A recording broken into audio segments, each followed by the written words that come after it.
Hello, everyone, and welcome to Session 0 of Rime of the Frostmaiden.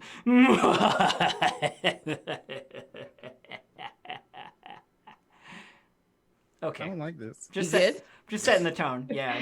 Just. Oh, no. All right. Now we. I feel like we have a good idea now of what we should be expecting here. This is setting our expectations properly. Yeah. Is this our tone? Dave is out and I am in, and everything is gonna go horribly from here on.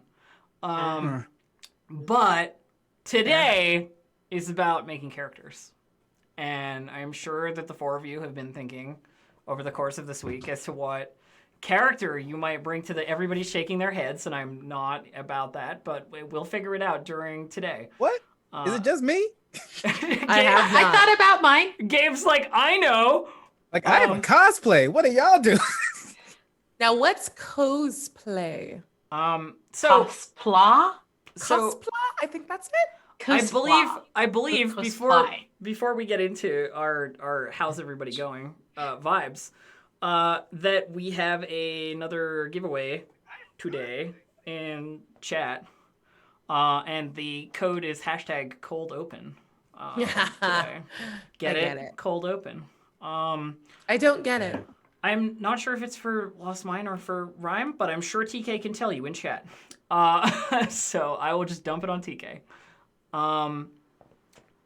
What else do I need to talk about right away?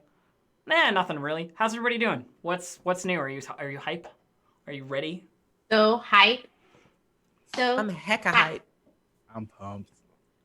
Yeah. I'm very excited. I got to play a tiny, just a sweet salt of chilliness over the weekend for D&D Celebration, and I'm like very excited to jump into Rime. Same. I got to play a tiny little bit of it too last Friday, and I'm very excited and looking forward to whatever is in store. So, yeah. I mean, good. I hope you didn't. Hope you didn't play any parts of the thing that I already will be doing, but we'll find out, I guess. Well, even if we did, like, it was so infinitesimally small of a portion of this campaign, I think that it will not matter and will probably be very different. How about you, Dave? What have you been up to? Let's see. Not doing any prep. Oh yeah. It's my job now. Playing video games. I'm a little bit addicted to Pocket Racer in the various Yakuza games. Nice. That's been today at least. And yeah, that's pretty much it. I was watching the thing that Gabe and Abria and Aki were doing over the weekend, which was really cool. I mean, next time Okay. I am here. You know, I'm on your channel. I'm just saying. But anyway, I'm not gonna say that on live. So You just did what? You Hundo P did, and I'm not mad. And you about know it. what? No, none of us are mad. Put more non-binary people in your games. yeah, do it. How about you, Gabe? What's happening? I'm just like actually getting caught up on my work, and I'm pretty much there. So now, like, I've actually been going to sleep at a reasonable time, and I woke up this morning at like 8 a.m, and I wasn't exhausted, and it was the greatest, weirdest feeling. I went on a walk this morning. I did some work. I sent out emails. Then it was like 9:30, and I'm like, am I a functioning human being today? I'm so Horrifying. deeply jealous. In the absolute opposite vibe, I 100% stayed up until 2 o'clock on Saturday morning, just doing online role play with my Neverwinter character. So was it fun? It was, but like 2 a.m. is too late. I shouldn't be. It's like there's only so far you can take it into the late of the night before everything starts to get a little delirious. Respect. Yeah. So, to talk about the campaign a little bit, just to like give you guys, because when we're making characters, we want to know where we're making characters and what we're kind of working with. From what I've read so far, the tone of Rime of the Frostmaiden is certainly not exactly similar to Lost Mine of Phandelver. They're within the first couple of like interactions.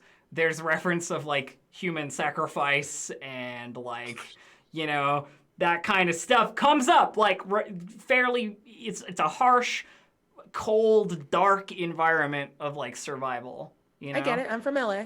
Yeah, exactly. Human sacrifice is common to you. But so that's kind of our vibe is a little bit more, a little bit more sort of grim. It's a little grimmer, and a little bit less. It's less basic adventuring start, and more. You probably already know what adventuring is. Here's an adventure, if you know what I mean. Yeah. Makes sense. The first like sort of 4-ish levels is sort of sandboxy in that like there's a lot of stuff, like a vast, wide plethora of things that we can do across 10 towns, which is the like starting area. And each of those 10 towns has its own stuff going on, and it really only depends on what you want to do, what we end up doing, if you know what I mean. So it's a little bit more open to sort of your desires rather than my direct guidance. There is of course like stuff I can throw you at, right? But it's also a little bit more open during the first 4 levels at least. I haven't read the entirety of the module because that's so much information to shove into my brain at the moment. So I know the first little bit, but that's about it. One of the things that comes up is that this game cares about winter gear, for example. Like it's cold, and if you're naked in the elements, you know it matters and stuff like that. You know, like it has some small mechanical foibles. Though you all get to start with winter gear, that's just a benefit you get off the hop. Is everyone really a paladin? No, that's my default. I haven't changed the overlay yet because I don't know what they are. So Wait, are we not just all paladins? Do I have to like come up with a character now? I mean, if you all want to be paladins, then I mean that's fine, I guess. Pala party. It's just a whole party of pals. No, it was just like I didn't change the default on the overlay because I thought it would be funny. Paladin pals. Oh. But yeah, there's a lot of good stuff. As soon as we get in, look at this shit. Already vandalizing my landing zone. Icewind Dale. I'm ruining the tone. I'm sorry, here. but actually I'm not. It's so good, Dave. Excellent. I Wait, I won't- missed. What am I won't not deliberately. seeing right now? Oh, it's in the in the Roll20. Roll20. Yeah. Dave's messing around and Yeah. being a troll. You may have noticed that in this screen we're all half orc barbarians. It's slightly different than the other screen. So, you know. Character creation. Yay! Hooray! One thing to address that is slightly different is that if you pick a background, there are specific sort of like origin points that you can come from to do with Icewind Dale or with 10 towns. So like each of the backgrounds has like a hook, you know, like the base backgrounds, that is, like soldier, urchin, outlander, sage, whatever. They all have like an Icewind Dale hook. So if you pick those, let me know and I can you know, give you the various rundowns. And also there are secrets. And we roll on a table and find out what characters have what secret. And I'll let you roll twice if you don't like the first one that you get. That's my plan. There are secrets. And these secrets come into mechanical play via, what would you call it? Different parts of the campaign changing based on what secret you have. Like there might be an encounter that would not otherwise happen. Or whatever else, you know, like all that fun stuff. So we should talk about, because this campaign is slightly darker, we should obviously talk about our consent and our, you know, desired lines and veils and so forth. So, you know, if there's anything that you guys like 100% don't want to see, I will take it down. We will make sure that I change things so that nobody is not having a good time, right? And we're gonna follow the same procedure that we did when Dave was in charge. I'll get a card set up. I don't have it set up right now, but I will get an X card set up so you don't even have to say anything. You can just throw it up there, and I will fade it out.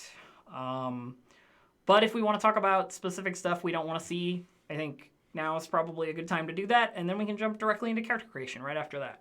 So I have a notepad open on the other screen that you nerds can't see, but I'm gonna note it down and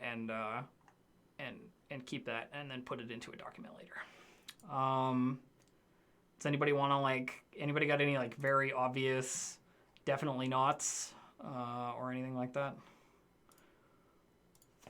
Yeah, Dave. Good, Dave. I don't like in campaigns where kind of innocent or helpless creatures and then small humans also. So children and pets. No children, no pets. Got it. Yeah. Yeah. I don't want to deal with that. I know it's dark, but I would just freeze up and just not play anymore. Listen, I can make dark and evil work around not making us uncomfortable. Okay, that's. Yeah, absolutely. I believe. You don't have to be an edge lord to be edgy. Ooh. That's how it is. Arc words. Does anybody else have anything that's 100% right off the top that isn't stuff that I'm definitely 100% not going to do myself, sexual assault or anything like that? That is not going to come up. I don't want that. So if it's in there, it's not in there, but it won't be in there anyway. Mutilation, if you kill something or you kill an animal or something, that doesn't bother me. It's just when it's the over the top graphic. You got it. Yeah, that's pretty much it. Okay. Mutilation. But you could still. Sorry. To question, is describing cool combat moves still cool? It's the difference between and I cut him in half versus I cut him in half and then all the stuff comes out and it's gushing. I was that's gross, too much. Yeah, no, I got you. I totally know what you mean. I just like the phrase and all the stuff comes out. And that is actually a very good one to know for me, because I do tend to get descriptive. So it's good. And I think to an extent is fine. It's when it's the over the top graphic. It's more of it'd be more of a yellow card for me than anything else. Totally. Anybody else got anything that I wouldn't immediately think of? For me, this isn't a full-on X card, but I don't like to get into the weeds on fantasy racism. Sure, yeah, of course. Just it's for me, it's not necessary. And if it does come up, it shouldn't be I think it's up to your discretion, but I don't personally want to have to play a character that deals with that shit. So I can work around it. It's not a problem. Yeah. Yep. I don't particularly enjoy it either. It makes for boring parties as well.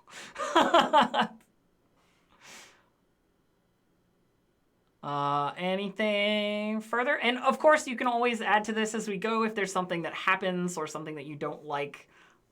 Feel free, by the way, to be okay, this is, timeout, and I'll move it on or I'll change it in whatever way it needs to happen. This isn't a definitive list that I'm going to be and it's set in stone. No, this is an adaptive, continually changing document, right?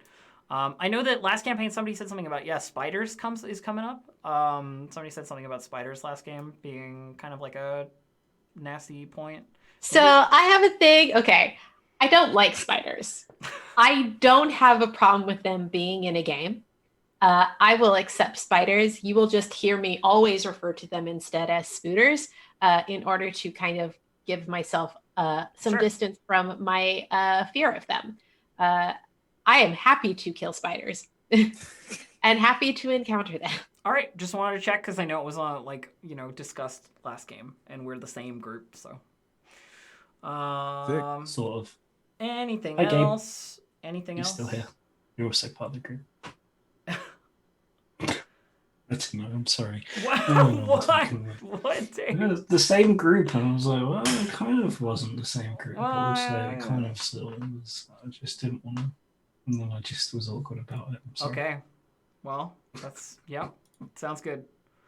Um. Okay.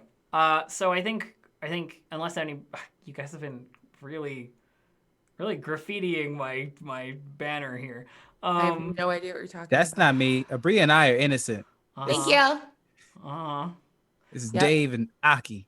Absolutely. I have done nothing. I am innocent of all crimes. Prove it. Okay, I realized that Abri is lying because it says AA Bri. I was not looking.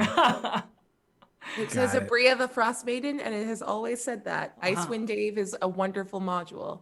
Icewind Dave. Okay, We're so dead. character creation wise, you should all have characters visible to you in the characters section, or character sheets visible to you in the characters section. We can go through, what folks want to make / do / whatever. There's the character mancer. The game starts at level 1, so welcome back to level 1, my dear friends. If anybody wants to play characters like following on from our Phandelver game, then we can talk about how you want to adapt that and whatever. I am open to a great many things for character creation. If you have an idea that's from some third-party thing or Unearthed Arcana or whatever, I am happy to consider it. This is not a limited game. I don't want to make it a limited game because I think that's less fun. So the warning that I give you, if you pick something ridiculous, is that I don't know the rules for everything in every book ever in the history of always. So that'll be up to you. If you play a wizard who uses only kobold breath spells, I don't know them, so that kind of Yeah, it's like it's in this supplement, and if you pick the wizard subclass, then you get fireball at level 1, and I'm going to use it. It comes back after you sneeze, Dave. Yeah. so you can just use it over and over. Dave. And it's very made good. for this one because it's all frosty, and someone's got to clear the way. Dave. For the snow. Dave, please. Dave, stop. Yep. Okay, all right. Okay, is this my time to begin petitioning to play 2 winter wolves in a trench coat? I mean, a fur coat. I mean, this is your time to begin thinking about character stuff. Yes, indeed. But I don't know about 2 winter wolves in a trench coat. How? What if one of them has a bow on its head? I don't see Like how that one. I don't see how that changes the formula here. I don't see how that. We that were changes talking before. Some people have ideas. I'm not one of them. Who wants to start? Yeah. Do anybody have like classes or something they want to play or what? I am actually thinking Paladin. Ooh. Yeah. Paladins are cool. And I went to, I'm thinking either like a tiefling or a dragonborn, because I had a dragonborn character a while ago that I really enjoyed, and I think I want this character to be the child of it in some way, and I'm trying to Okay. decide if they're taking after the dragonborn parent or the tiefling parent, which is why I'm trying to decide between the two. Well, I mean, Tiefling and Dragonborn are both pretty good paladins. The other thing we want to consider is, are we using Gabe's fantastic stat allocation method? How would we again? not? Is there even another way to play? Listen, I'm just... That's actually the thing that I want to point out, because if you choose the character mancer, you can't do it that way. You have to edit by hand. I accidentally chose the character mancer, and now I'm stuck and I need you to redo my thing for me so that I can you could do just it. you could just change your values. Yeah, you just change the values. There's a... just manually change them? Yeah. Okay, cool. Because I thought I'd screwed up, No, and I was about to be very sad. No, you're totally good. Because right now the ability and score increase is seems fixed. I actually can't edit my character. Really? I don't have permission. Oh, Hang on. God, imagine being in a world where you could only play as gnomes when you were wizards because they're like the only thing with +2 int. That'd be weird. I don't know why you design a game that way. There we go. Personally, Where is it? So Should be good, Gabe. Thank you. how can you change the values? Or do you have to do it? You have to do it manually, You can right? do it manually, yes. Okay, just making sure. Yeah, so basically, like, you just go to whatever after you have everything done, then you could just change the numbers right in the character sheet. Yeah. Oh, I okay. love how convenient this is. Cool. Yeah, I don't know. I was thinking tiefling because there's that like one type of tiefling that gets wings, but if I'm a paladin, I'm gonna be in heavy armor, so it doesn't matter. And also, I don't think I want to be able to fly in a place that's constantly stuck in snowstorms. Windy snowstorms. Yeah, not a Yeah. great flying Yeah. location. Also, Gabe, chat makes a very, very fair ask of like, what are your cool rules that Okay, you yes. use for character generation? So I made the class modifier module, which you can find on Roll20's marketplace for I think $10, with art done by Rachel Denton A at Tallionaire, Tallinier. And the way that it works is that you pick the class that you want to be, and then it takes you in a 3-step system. Instead of doing the racial adjustments, there are actually ability score increases tied to the classes. So for example, if you were going paladin, I think it does strength, dexterity, and I think charisma. And I went with those 3 because like strength for melee, dexterity if they wanted to be a paladin who was using a javelin, bows, because there are paladin abilities that relate to range damage, and then charisma because it's tied to magic as well as being charismatic. And it basically asks you questions with narrative that then give you increases to the strength. It's like in the middle of combat, are you more focused on fighting down your opponents or cheering on your allies?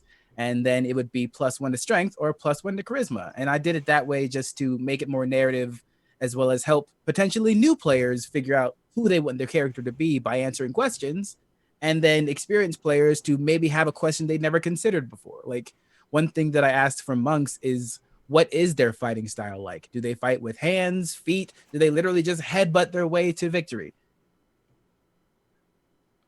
Javelin would be dexterity if you are throwing it.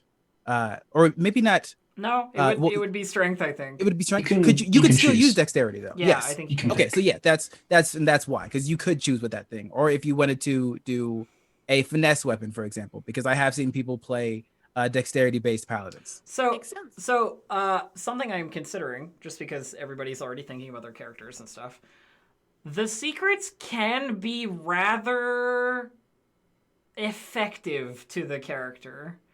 Would it be of a benefit to you to roll them first, do you think? Yeah, I want to roll mine. You want to roll yours? Okay. Oh my God. Sure. So, No idea. so I don't intend to keep any of the secrets out of game. Like I'm not gonna like slide anybody pieces of paper or do any funky stuff like that. We can all be adults and, you know, not ruin it or whatever for each other. The story is collaborative, so the secrets are collaborative. So there is a macro where I can roll on that. Rollable table macro. For the secrets. It is currently visible. The secrets deck, I will shuffle it, and then you should be able to... I found it. I picked Dave- one. Oh, Steve already drew. God damn it, You Dave. weren't told to draw it yet. Yeah, I wanted to. You need to be a good listener. You're not the DM anymore. That's true. I'm not. I'm actually being really badly behaved. I'm sorry. I've just got so much extra energy, which isn't anxiety now. I'm just playing up a little bit. I feel that big style. Oh man. Okay, so, Dave, you've drawn yours. Yeah. What is it? Let's have a look.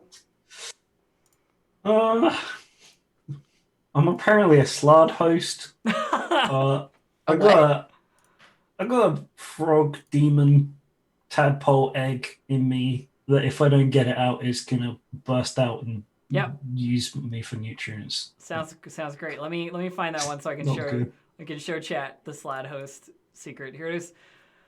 A red slad implanted a pellet-sized egg in me shortly before I started my adventuring career. If I can't get rid of it in the next 2 months, the egg will gestate inside me and a slad tadpole will burst from my chest, killing me. It will then quickly grow into adult slad and kill even more people. Yikes! What? I can work Well, with it. All right. Or, if I do play a skeleton, then it won't make any sense. Yes, I it have to will. read It's through it. fine. Your bone marrow is a location. It's pellet size. I don't know. Yeah, It's a good idea. it's pellet size. All right, who else would like to draw a secret? Me. Well, after that, Okay, Bria's drawn a secret. Bria, what did you get? There was only one on here that I said I would never take. And you got it right. All right, I'm a Driss fan. You're not a Drist fan. Draw again. Once Draw I again. met the famous Drow Ranger, Driss Durden. Draw again. Draw again. Nobody How? should ever have to be a Drist fan. I am so happy that I got the one that, like, before the game, I was like, not this one, never this one. Yeah. Cool. Try that one more time. Yep. Ooh, I'm an owlbear whisperer. Ooh. Owlbears are predisposed to like me. If I'm within 10 feet of an owlbear, I can use an action to make a DC 10 charisma check. On a success, I change the owlbear's attitude toward me from hostile to indifferent or from indifferent to friendly. This is the best day of my life.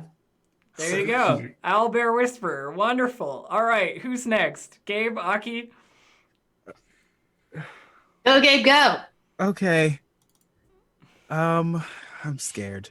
You got this. You'll be okay. If you don't like it, you can draw another. I'm not going to be stingy. Oh no. Oh. Oh, whoops, I clicked on. Sorry, I tried to steal Old the card. Flame. I have a lover in 10 towns who I haven't seen in years.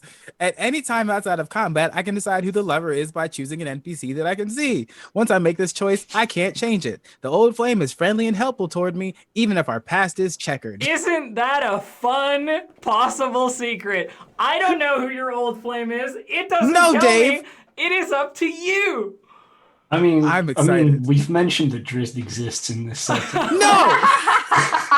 Can I give you my Driss fan card? No. No. It's just- Stay What if away. we're all Driss fans? I'm sorry, Wizards. I know you like this character and stuff, and we liked him as well when we were like 12. All right, my turn. Yeah, last draw. Here we go. What do we get? I don't know. Where do I see what I drew? It's above your name at the Yeah, very at the bottom. Yeah, you click that. little card. Left. I literally only know how this works because I ran a game of for the Queen in You Roll20. have to use cards. Oh, Oh, that happened? reaction. What did Aki Oh. get? Oh, I don't like this one. I have to X card this one. This one's a no from me. All right, go again. It's a no from me, dog. Go again. Nope. Oh God, that's awful. some of them are pretty gross. Big old nope. Oh, I like this one. yeah. I'm a runaway author. I penned a notorious expose called The Hell-Bent Highborn, which accused several prominent patriarchs in Baldur's Gates and nobles in Waterdeep of being devil worshippers. Although my accusations were well-founded, I made a lot of enemies and was forced to seek refuge in Icewind Dale. Yeah. I like that. Running away to the cold north to escape your possible authorial backlash. Too real. Hey, Alf. Yeah. Can I please draw another one just in case I like it more? Sure, why not? I just want to see what they all are, to be honest. Okay. All right. One more. Yeah, What we Jordan, got? go on. Oh my god. What is it, Dave? I was raised by Yeti. What? I relied on my ferocious guardians for food and warmth. Never quite adapted to the cold. I speak Yeti and have advantage on charisma check. What? Made to influence Yeti. I'm here for it. I'll do that now. Where is See, that that one? was really Wild. informative of a particular character. You can like build a character around that secret. Yeah. Whereas the other one is just kind of like, Now Gabe has to That's pull a bad. second one. So that it's fair, and we've all pulled two. Yeah. Oh, If you want to see if you get a better one, Gabe, you're welcome to do so. sure. We I just don't think like I'll get a doing better this. one than Old Flame, but Yeah, I like Old Flame for you. That's a good one. what the hell is this? What? Oh, but I like my Old Flame. You can keep it. Did You can pick. I know, but this one's cooler. You could just have an old flame. It doesn't. It's orc stone. I saved the life of an orc who gave me a stone with the symbol of the many arrows tribe, a humanoid skull pierced by 3 arrows carved into it. The stone is an uncommon magic item that requires attunement, and only I can attune to it. As an action, I can use the stone to summon the spirit of an orc warrior, which appears 30 feet in front of me. The spirit uses the orc war chief stat block in the monster manual and disappears after 10 minutes or when it's reduced to 0 hit points. The spirit understands any language I speak and obeys my command. After the stone is used 3 times, it turns to dust. Okay, Gabe, but Yes. what if you had both secrets and your old flame was the orc war chief that you summon? Yes. That's all I want. I'm just okay. Yep. Nothing else matters. There you go. That's my love. An Your old orc- orc there you lover. go. Yeah. You can have an old orc war chief lover. Yes. Yes. Here for this. God, she's Yep. hot. There you go. She's got that major step on me energy. Yep. Yeah. I think we need to keep like that it. one just from a power gaming perspective. It's 'Cause really- that's a CR4 creature. It's really strong, yeah. Very, very. I mean, it also ain't fails dying with after that one. 3 uses. 3 uses, yeah. I have 3 uses By for the third entire use, You just campaign. find them in person. You have again. 3 What? uses This for is the gonna be like entire what? campaign, yeah. This is gonna be like a six session campaign. Short. So this, Fine. so this, We're going so- immediately So to this the campaign Frostmaiden. goes from levels 1 to 13, And I'm including session 0. And has- so, and like, has- it's super quick. 7 chapters. So I don't think it will be 6 sessions. All right. no. Someone Super said, but what if Gabe had 10 old flames for 10 towels? You've got an old flame Gabe's- in every town. Gabe's Dragonborn Paladin is just like the smoochiest paladin. You got Charisma orcs class. with area codes. I'm slowly Dude, becoming more dedicated to would, this. Would some of you like to hear some of the other secrets that you could possibly have garnered from your pulling just of for fun. stuff? Undo P. So there's one where you're a scion of like the powerful Neverwinter bloodline, and they might send assassins after you. There's one where you're a wealthy pasha in Kalimshan has placed a bounty on your head for seducing his favorite concubine. Bounty hunters are gonna come looking for you. There's one where you are actually a doppelganger. There's one where you have actually been reincarnated recently and are a different, actually not originally whatever race that you currently are, but you don't really remember. Retain all your memories of your previous life, and you roll on a table to determine what you end up as. There's one where you served on a pirate ship that got lost in a blizzard, and you know where the ship and treasure are. There's another one that makes you a spy for the Harpers. There's a whole bunch of good stuff. Secret Playing as a society. spy, like in a D&D game? How would that even work? I mean, how do you even? Yeah. How would you... Nah. I don't know. Probably not tying the backstory in. The Slad one That'd is be the best definitely part. the Slad host one is definitely one of the grossest ones, and I'm pretty sure the one that Aki was not a fan of was something to do with illithids. No. No. It was cannibalism. Oh, okay. Well, I saw that one. Oh. Yeah. That's not great. Yeah. They go, nope. There is an escaped illithid prisoner as well. There's some Isn't stuff. that the plot of Baldur's Gate 3? I don't know. Is it? I've never heard of video Yeah. games. I have no idea. I mean, it's a good tie-in. Like, oh, I love this idea. Why don't you purchase this other product that we're making? So, okay, I realized Gabe's the only one who said a class. Yeah. Yeah. What is everybody That's else right. thinking about? Undo P. Mine was decided ages ago. I'm playing a warlock. Ooh. Oh. If I can properly convince Elf to let me be a polymorphed winter wolf, I've decided the trench coats are no longer playing.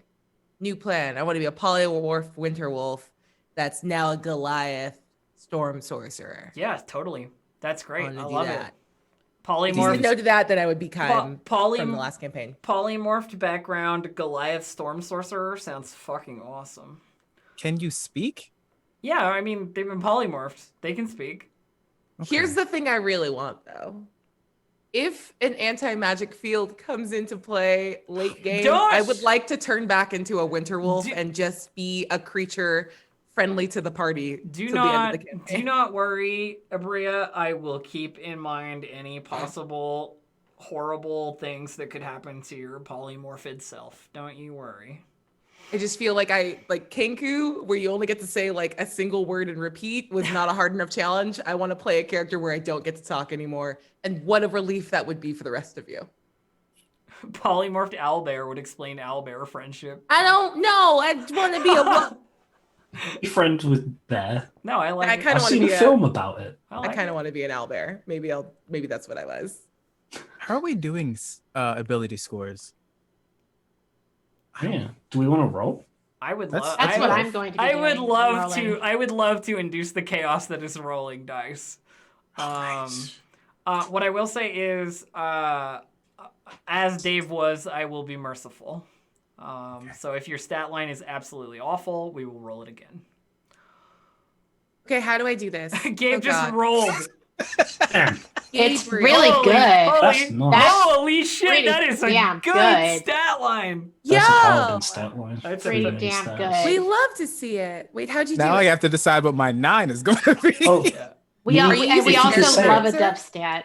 say it out loud as well, because we do have a podcast version, Mm. and they won't be able to see that. Yeah, what'd you get, All Gabe? right. So I got a 15, 14, 15, 9, 17, and 11. The 17 is hella good. Real good for a level 1 character. Yeah. All right. Are I'm- y'all? Sorry, question. Are y'all using Character Mancer or editing the sheet directly? You can do Nice. either, but if you edit the sheet directly, it makes it easier to do the class modifier module. If you use the character mancer, you have to adjust for that. Yeah, you can go Afterwards. through it and just skip and then just do it manually. Yeah, Yeah. works either way. Like I actually can't do it manually right now. I think I guess I have to wait until because like if I because it's already added like Aki, just wait until it resolves and then change it at the end. Like once yeah, it's all that's done. what I figured I'm Yeah. gonna You do. can confirm through it, I think. I was All right, messing with I'm that. rolling. I'm gonna do the thing. Okay. Hey! Another super good stat line. Oh Holy my god. That's amazingly good. So I got a 14, 14, 17, 12, 13, and 14. You'll Nice, love to nice. see it. You do. You do. It's real good. Now I'm scared though. Who's Luck only Really, lasts so long. Would you like to roll next? Or next? Who's next on the chopping block? not yet? I guess that makes Abria it if Dave isn't it. I don't remember how to click any of these things to do any of these things. I It's also in don't the remember. abilities tab of the character mancer when you open that up in your character sheet. Oh, all it gave me was choose or custom. Oh, really? That's weird. Yeah, mine says choose standard array, roll for stats, point value, or custom. You can do it manually with Yeah, with roll 4d6 D1. D1. Yeah. I like that the character mancer did just do the roll 46 drop lowest. That's so convenient. It is nice. Oh, convenience. You saved me. technical issues. Please stand by.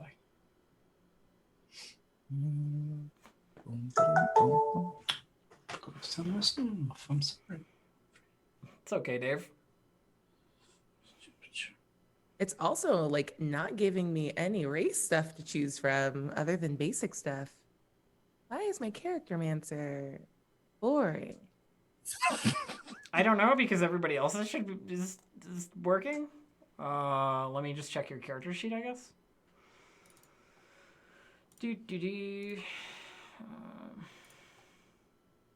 No, there's nothing different as far as I'm aware.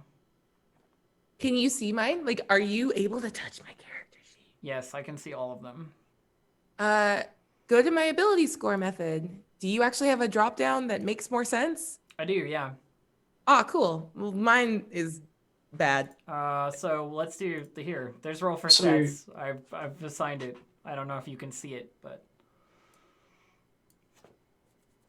Nope. No? This is great. This is going super good. Oh, Mine didn't like it when I was doing certain things. I don't think you probably pressed them, but a refresh might well fix it because it's got lots of code behind it and it gets a bit. we'll give that a shot. Yeah, give it a refresh. Yeah, it should be.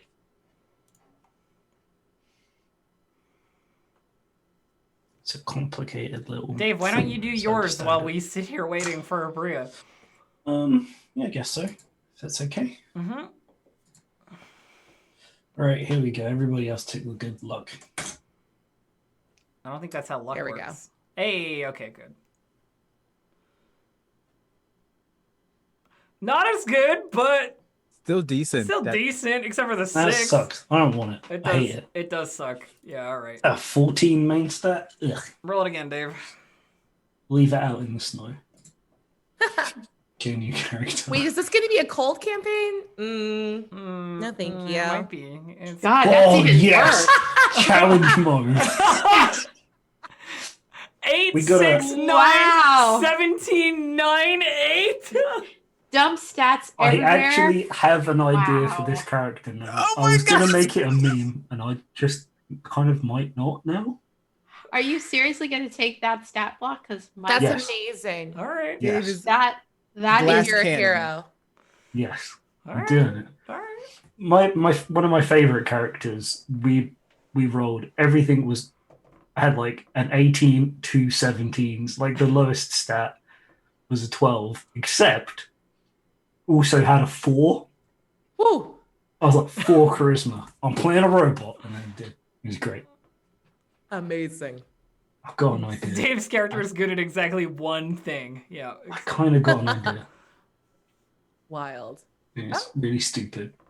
We'll see. I mean, listen, if you want, Ooh, if that's you... solid. Hey, okay, damn. How do you Bless you. feel So, about that one? Dave, like you said, can you say what the numbers of your stats are for? Oh, people yeah, listening? please. Yeah, one I'll more throw them time out. because I think Elf read them out, but like just Okay. to really emphasize and drive it home, y'all. This is what Dave rolled. They rolled an 8, a 6, a 9, a 17, a 9, and an 8, and they're gonna take it. Gonna win. All right, you know, that's up to you. How you feeling, Abria? I'm like real in the cut on just being pretty good at a lot of stuff. It's true. Yeah. I'm into that. Okay. Not having a 16 for your Yeah. main stat tends to feel kind You of and bad. I Up kind to of you. are running the law of averages here, Abria, with the exception of like one stat. I mean, yours is base higher. F it. Let's do it again. Yeah, I mean, go ahead. Oh no, then I can't go back and pick the other one. Ugh. Yes, you I like that can. You can your choose top is a whichever one you 7. like. And your bottom is a 7. I never Oh, said like you couldn't. I never said you couldn't go one back, bit. but that one has a 16. It's so bad. Yeah, but it has a 16. Hey, if you ever feel concerned about what your character can do, just think of what Dave decided to choose. Like, Oh yeah. if Dave can be a Titan with what they rolled, we have no excuse. You are not wrong. Oh man. I mean, You're it's your very call. extreme, man. Either one is, they're both good, except for the one with 2 7s in it, which is not that great. But It's not great. it has, No. but it also has a 16. Yeah, that's okay. It'll Also, be so fine. we're level 1 as well, which so like the 14, 13, If you 14, really hate 12, it, just 15. kill yourself. I shouldn't have said that like that. I mean, like, you could get your character into a very dangerous situation. I mean, not I having a phrased that really 16. badly. I'm sorry. I honestly normally use like standard array, so seeing a 15 and not a 16 does not stress me out. All right. Yeah. Yeah, it's fine. Okay. That's good then. I don't. So it my does, numbers. Oh yeah. It doesn't affect me. It's fine. I'm gonna go 11, 14, 13, 14, 12, and 15. Nice. I like it.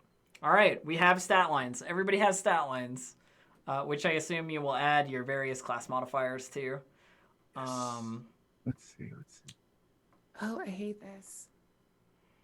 Yeah, it loves doing just the last one on there. Hold on. I'm gonna roll it one more time. I just want to see. Okay. Oh man. Oh man. I'm having an existential crisis already. Worse and Oh, no. worse. What's We're- So going much on? worse. Yeah. So I'm ready to share what race it is that I've chosen. Okay. Because I was torn and then Gabe pitched his concept and now I'm not torn anymore. But I'm playing a Kalashtar. Oh yeah. Ooh. Kalashtar are dope. They are dope. Their whole thing is that they are supposed to be children of the light, correct?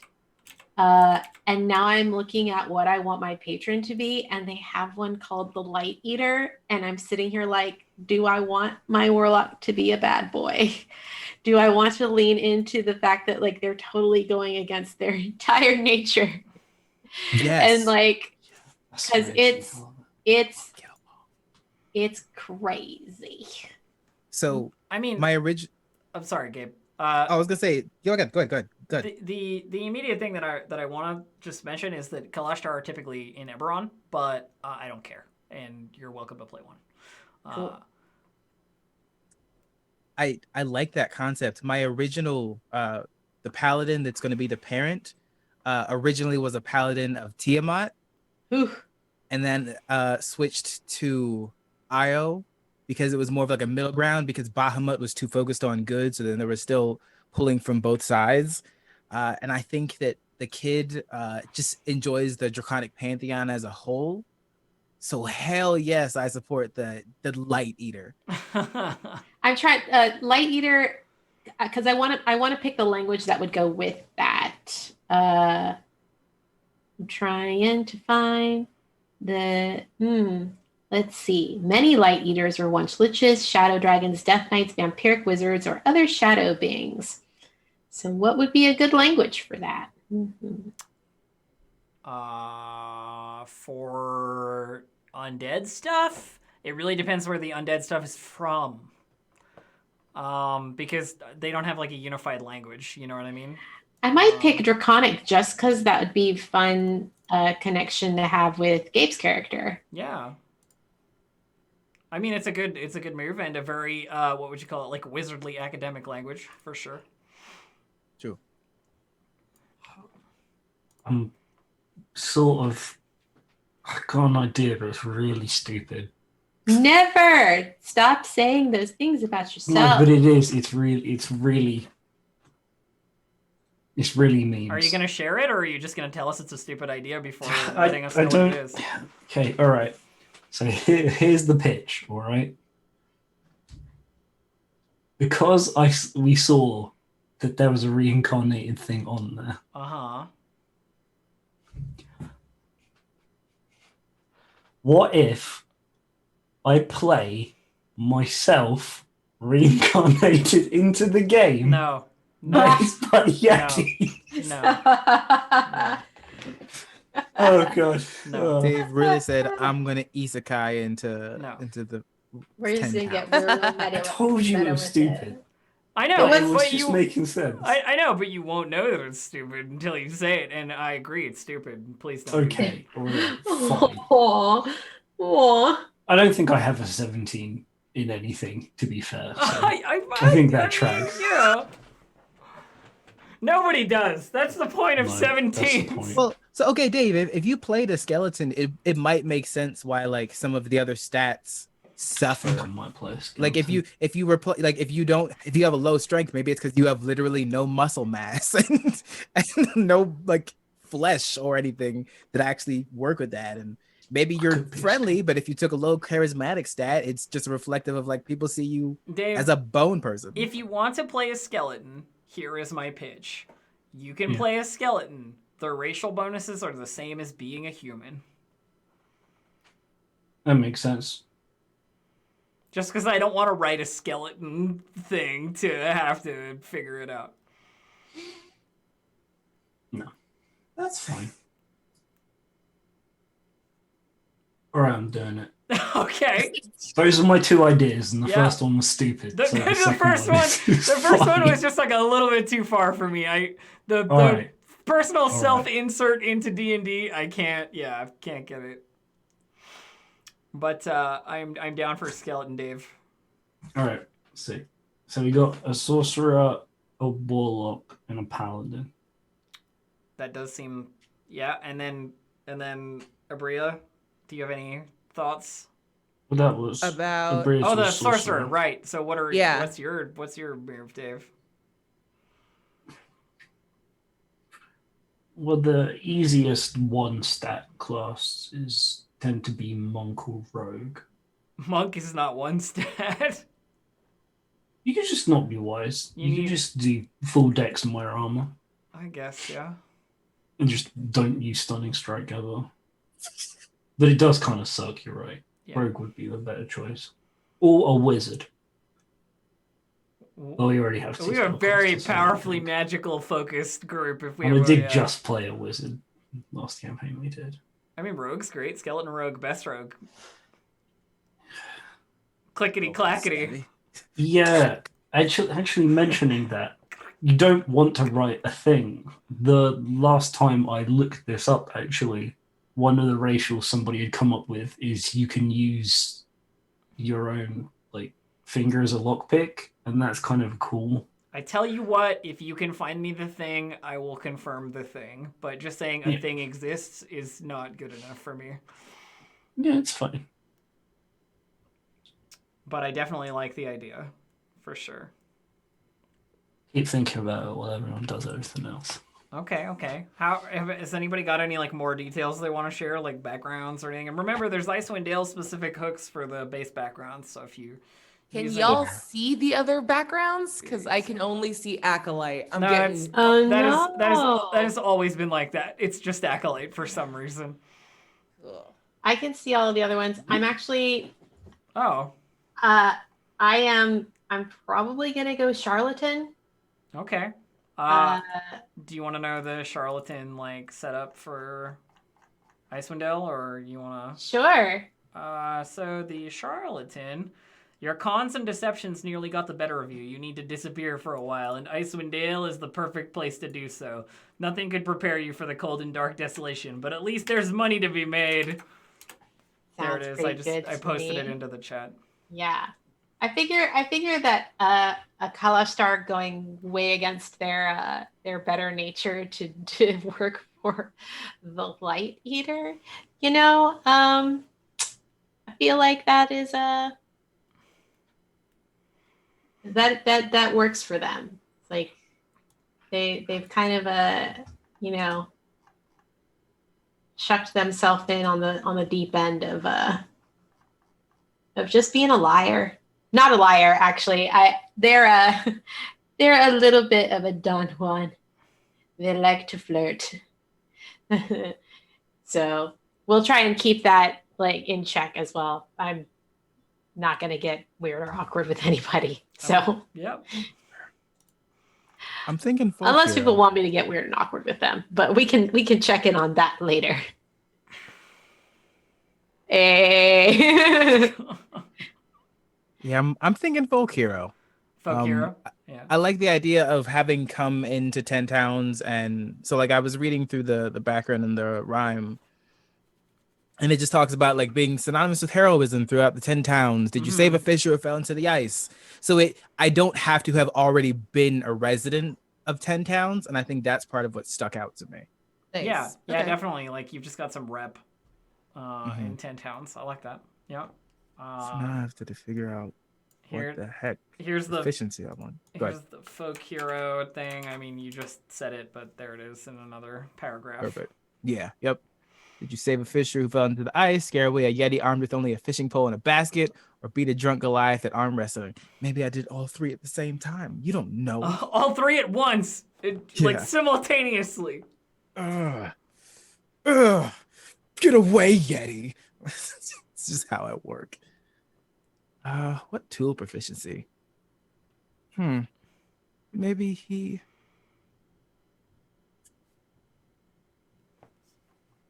How involved would you want to be? Do you see tools going to with this? Elf? I think that depends on what you're talking about. Maybe give me an example. Cook utensils. I usually allied stuff like rations or carrying capacity and stuff, unless it's really ridiculous. Cool. Okay. So I wouldn't worry too much about it. But if you want to do stuff narratively with it, then like maybe it would be useful. Like I'm not gonna stop you from using it creatively. But I'm not gonna demand that you need somebody who can cook to get food. Cool. You know what I mean? Like, yeah. I think I'm actually leaning towards a forgery kit. I feel like it would be probably fitting for this place where there's a whole bunch of different towns that we'll have to go and talk to people, and I don't expect us to, well, I at least know myself will not say the right thing initially, so I'd rather have a backup plan to lie the right way. Ha! Nice. Sounds Fair. like a good idea. Fair. Seems reasonable.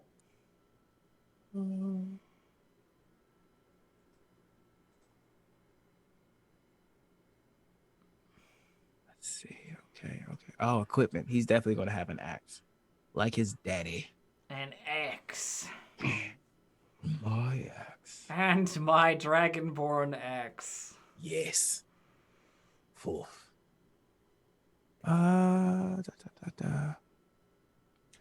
Yeah, I had like whenever I play, I usually go for like the sword, but I'm trying to break that habit.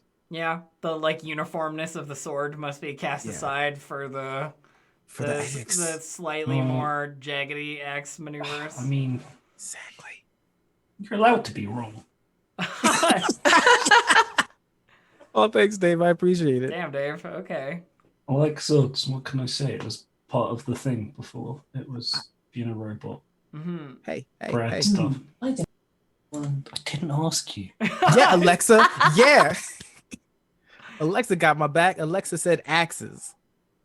I believe we currently have a paladin, a rogue, a sorcerer, and a warlock. For those of you wondering in chat.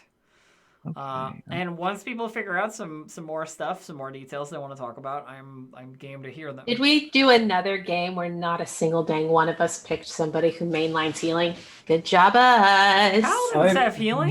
Yeah, I have healing. Kind of. I know that paladins have healing, but they're a hybrid healer, kind of like druids, kind You're of a like hater. rangers. I mean, Hey, whatever. hey. If you want to be a cleric, be a cleric. I can I make was- each of you come up I can make someone come up 5 times by sending 1 point of healing. Yeah. Just don't expect more than that. Just don't die. Just don't keep dying. It's the lay on hands effect.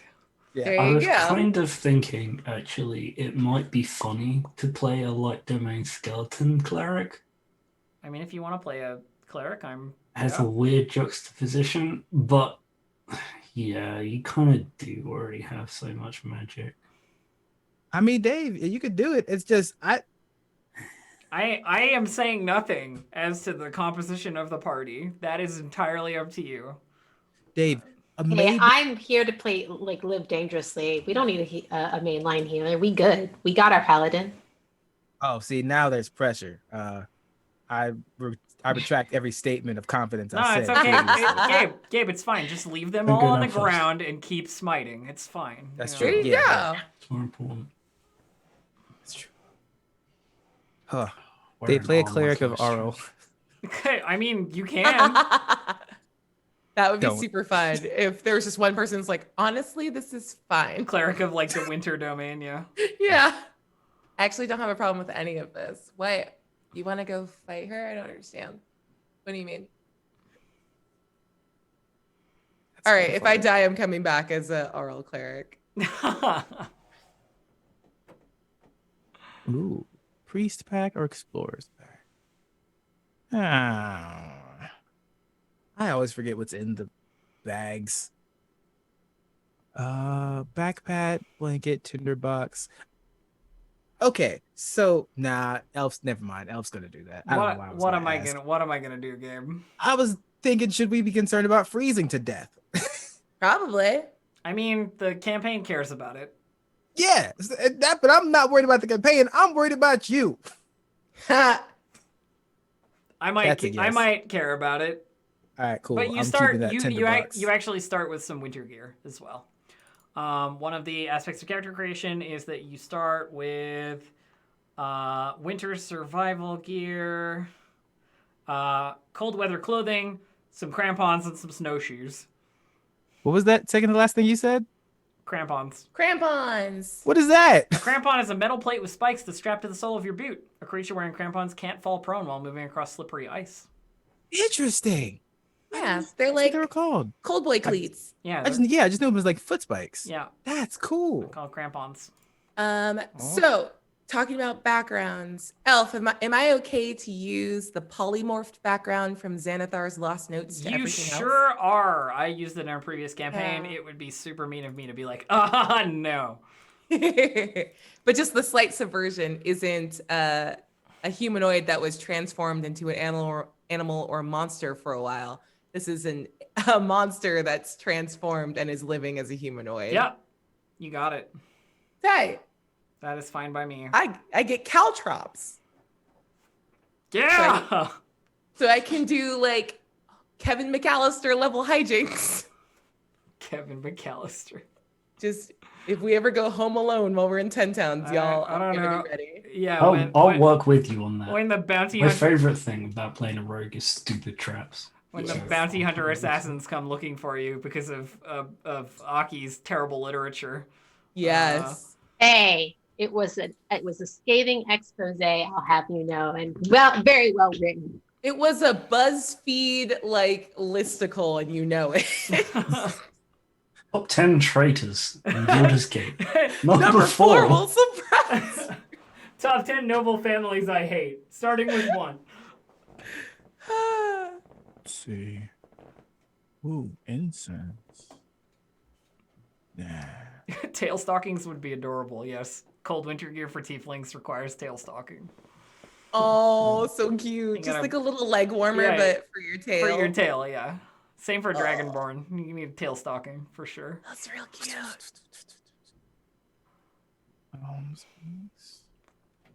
Y'all, owlbears are super cute. Yes, Yes. they Owl are. bears are adorable, yeah. Except for I feel like- this wicked ass looking owl claw thing here in the I middle. like it. That's family number 1, castle lanterns. Yeah, exactly. Y'all need to stop coming for the castle lanterns. I love them so much. They were my favorite part of Dragon Heist. Oh boy. They were not my favorite, but that's because they were frustrating. No. That's Auril. I know it's Auril. Like, guys, I know it's Auril. I know. Alright. Scouring through UA, I think I'm locking in Rogue because there is an archetype called the Revived, Oh, which yeah. is you've been dead before, yet somehow you're alive again. So Hey. that seems good. I'll take Nice. that one. Fit skeleton. Alright. We are Rogue.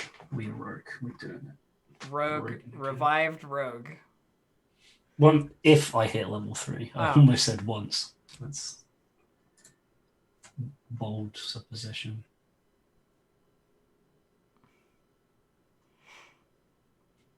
Can I have an owlbear fur coat, please? You can describe your fur coat in whatever way you wish. Danke. Weren't you raised by like an owlbear, or they were a pet, I used to be an owlbear.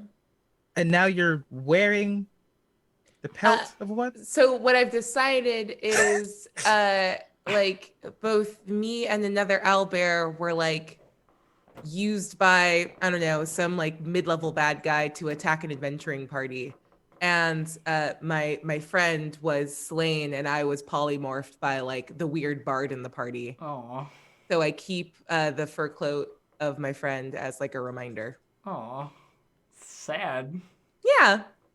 You said you wanted grimdark. It is good. I like it. I'm not was I'm grim not and saying dark. it's bad. Okay, I said I was like, I sad. thought we were doing dark and gritty. No, I like it. I like it a lot. Hell yeah.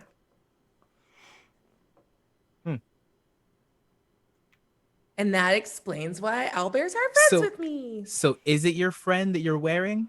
Yes. Okay. I think it's going to be like sibling. Yeah. Fair enough. Fair enough.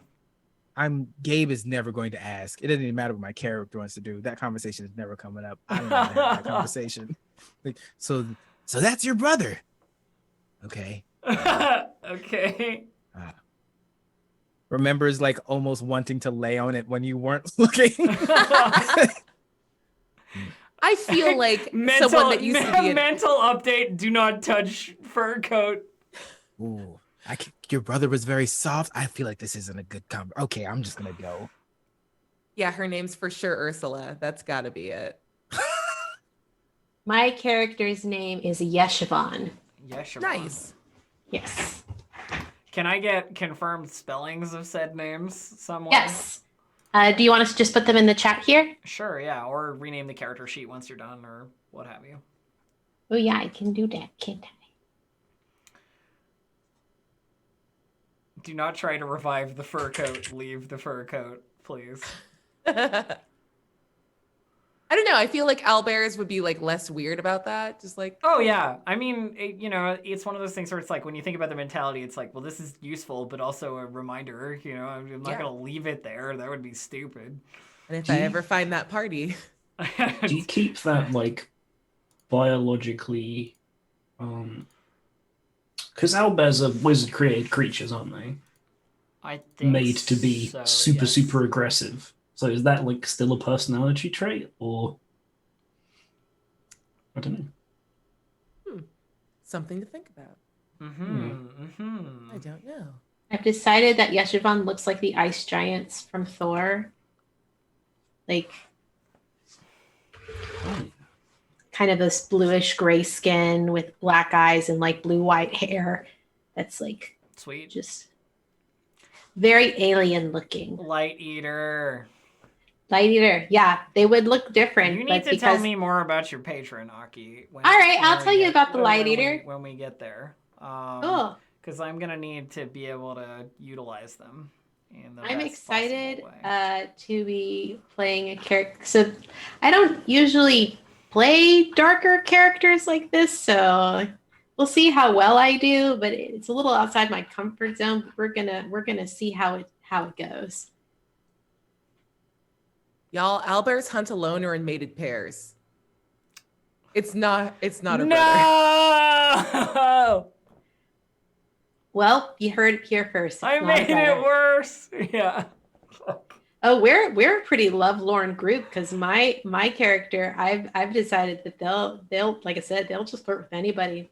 They're just like, I'm in love with you now. This should be Except interesting. you look like a spooky frozen corpse with black eyes. So that'll be an interesting flirt. Very beautiful frozen corpse. Right. Thank you very much. Fair. My contribution to this theme of the group is probably a bunch of bone jokes. That's it. Damn. Dude. Dave I feel like Dave just felt so left out when we played the world's goofiest game and they were stuck DMing it. So true. You got like a lot of pent up goof, and I'm very here for it. I think there will be a certain resentment for the living and kind of brooding on this skeleton. I mean, I like all of this so far. I think we've got a pretty solid group. Can I get a sweet blue eye that gives me telekinesis? No. Okay. No, you are not. She said. You are not Sans Undertale. Well, what if I was? What if we all were? You're Papyrus at best. Hey, Papyrus is awesome. Don't you dare trash Papyrus. I love him. I'm not trashing him. I think he's great, but The best. in terms of power level, like Yeah, we got level 1. That's true. I also kind of wanted to talk a little bit about what I chose for my class modifier stuff. yeah. So I have a warlock, and we have the first step, which is choosing whether how your gifts were bestowed upon you. Like, did they bolster your physical body and health, or did they add glamour to your words? And I chose the +1 bonus to charisma, Heck which yeah. was already there as a racial trait in my case because I chose Kalashtar, so I didn't really have to do any work there. But where I did do something different is I chose my dexterity between steadfast and nimble, and I also chose dexterity between focus caster and adaptable mage. But I might change that actually. I'm gonna change that. I'm gonna go to focus caster because I did choose an arcane focus for. I'm gonna change it.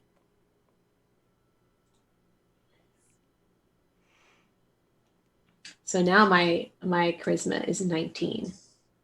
which is Nice. awesome. Right. Yeah, I I'm have here for it. I like it. ridiculous I like it. charisma.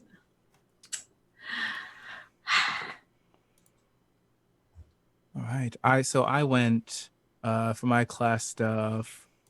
Let's see. So the paladin, it lets you pick between strength, charisma, and constitution.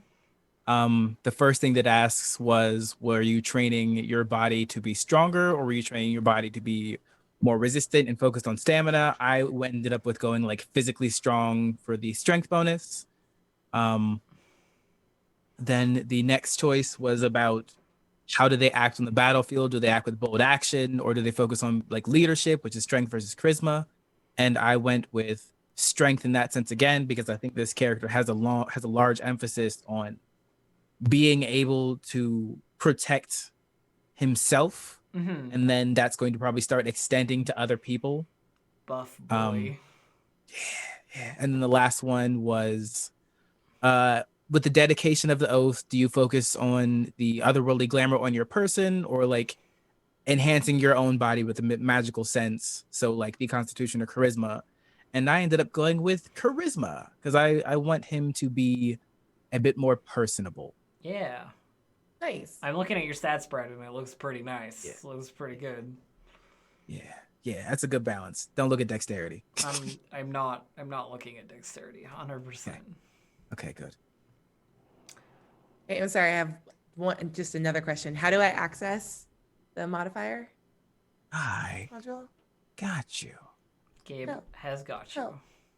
Yeah, you can type it into the compendium.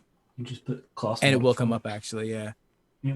Which is exciting and weirdly Yeah. surreal because It was blank for me, but that's It takes a while to load. Remember, Maybe 15 seconds. like 90% of stuff isn't loading for me right now. so sorry, Abria. That's okay. So yeah, I can't find it or access it. You wanted it for sorcerer, right? Mm-hmm. Dave is an MVP. I also do think, yes, Dave, you are correct. I'm gonna stay feral. Anger Sorcerer feels Anger pretty owlbear. right. Anger Storm. That's a Anger good power storm. to have if you're I'm angry. excited because I think that your owlbear and my bugbear would get along really well. I have the sorcerer I'd like to one. think that. I don't know how I can share it with people. Oh, that didn't work. Read out. Oh yeah, I guess I could. If that works. Sure. You can even send a screenshot. Hang on. I closed it by accident. Okay, for sorcerer. So your first step is to pick. Has your magic has affected your body in a way of growth. Your body has become a vessel for magic, increasing your capacities in a way that would allow you to contain this power properly. How did magic influence your processing of information or bolster your health? Intelligence or constitution? On. Con it is. Yeah. +1 con. Second step. Magic is both a tool and a part of you, although it is not the only thing that you have. When you're in a situation of conflict, what do you think of using first? Rational thought to reach a calm decision, or impulsive magic to prevent the situation from worsening? I'm going to go with impulsive magic. Charisma. Thanks. And third, the body has limits, and though yours contains a fountain of magic, that does not mean your powers are endless. Has your focus been on raising your endurance or enhancing the magical power you can release? Constitution or charisma? Ooh. Shoot, that's a good question. What this module Probably was the for. charisma one, the second one, the latter one. Yeah. Enhancing the magical power you can release. Charisma. Yeah, that's it. Bigger boom. There you go. Storm Sorcerer, Goliath, Owlbear. Covered. Heck yeah. Thank you. And no, I couldn't use magic as an owlbear. That's just a weird side effect. No, that's just you happen to be a sorcerer when you were a Goliath now. Yeah. Maybe Auril was like this poor creature all alone. Yo. That's She was just up there like, I love owlbears. I'm an owlbear. This poor creature You're all good. alone. Needs to get revenge. Anger and revenge. Fuck yeah. Y'all, I'm super on Team Auril. She Auril- keeps it dark. Owlbears love fighting or hunting in the dark. Like, I don't have a problem with our big bad, and I just want to say that up top. Auril's pretty good. She seems pretty legit. Our Lady of Bria. Air, Our Lady of Air and Darkness.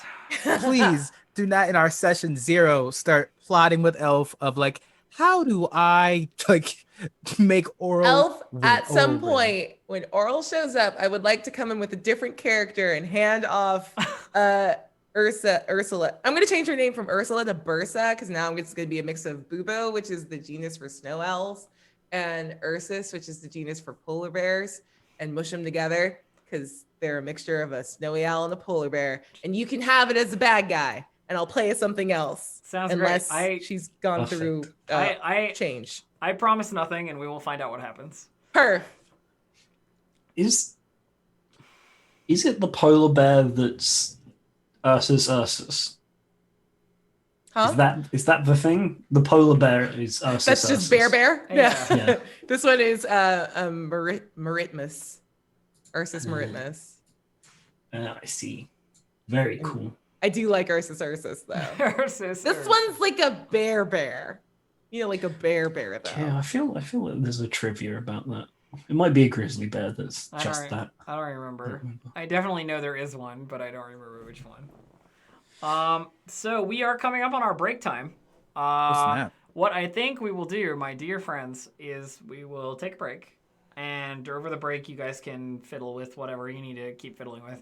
And then I'm gonna ask you some details about the characters. Give me some descriptions and the fun parts that are not so mechanical, and we can start talking about how the party maybe knows each other and all that kind of good stuff. But for now, we're gonna take a quick break. Remember, my friends, that there's a giveaway. I believe this week it is for a copy of Lost Mine. But there's a giveaway. If you do #ColdOpen, you will be entered into that giveaway. So we will see you in a couple of minutes. Okay? Bye, nerds. Bye.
Why is that broken?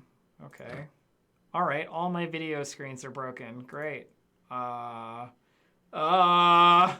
Technical difficulty.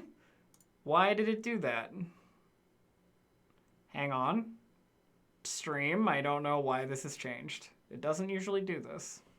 You're okay. We're on, by the way, friends. Oh. Oh, hey. Bye. But everything is broken, so I'm just Oh, gonna no. do my best to fix it in the meantime. Everybody keep going, and I'll... While Alf fixes it, we can go through my class modifier module, because I think, personally, it's a shame to just say I did it in the break, because please, the questions are really fun. No, do give us the... All right. Do give us the rundown. So, what makes them a rouge? Well, first, it's because you misspelled rogue, and you played World of Warcraft a bunch when you were younger, and it was a funny joke. When it comes to hiding, words may be just as good as a cloak of shadow. As a rogue, do you rely on covert spaces and dark corners to disappear into? Would you prefer to hide in plain sight, fast talking way out of suspicion? I think, because it says looming shadow, I'm going to take that one. I'm going to take some dexterity. That seems good to me. Second step. Your stealth has failed you this time, and your choices are limited. You've only got a few options. The question is, how do you execute them and get back to a safe spot? Are you relying on your charm to safely get you home, or your wit and cleverness? I'm going to say wit and cleverness, but I think the actual question of what happened when the choices were limited and stealth failed me was I died. So this is an aspirational +1 to intelligence. That does make sense. And the third step is during a roguish exploit, you've come across a pulsing red orb that is emitting a red glow. Is your first reaction to grab it as quickly as possible and escape, or to consider what the object actually does before acting? Now I want the thing. You want I the want thing. the thing, and I'm going to take another point in dexterity. Yeah, I can see how you ended up as a skeleton with these particular choices. Grab the pulsing red orb. I don't know. Maybe that's a story hook there. I don't know. I don't know what the adventure has in terms of magic items. I mean, I'm not sure either, but yeah. We didn't go through them for everybody, but there is a sidebar as well to start. Because as Gabe said, the point is to have you think about how your character works and how they think about themselves. And I really like do they see themselves as a rogue? Did your character choose the roguish way of life by necessity, excitement, or something else? Do they have a reputation? Do they want one? So They follow a code? They simply do and take whatever grabs their attention. Specific items they gravitate towards, like magic items, weapons, gems, or even something mundane as shoes. Would they rather take gold or take lives?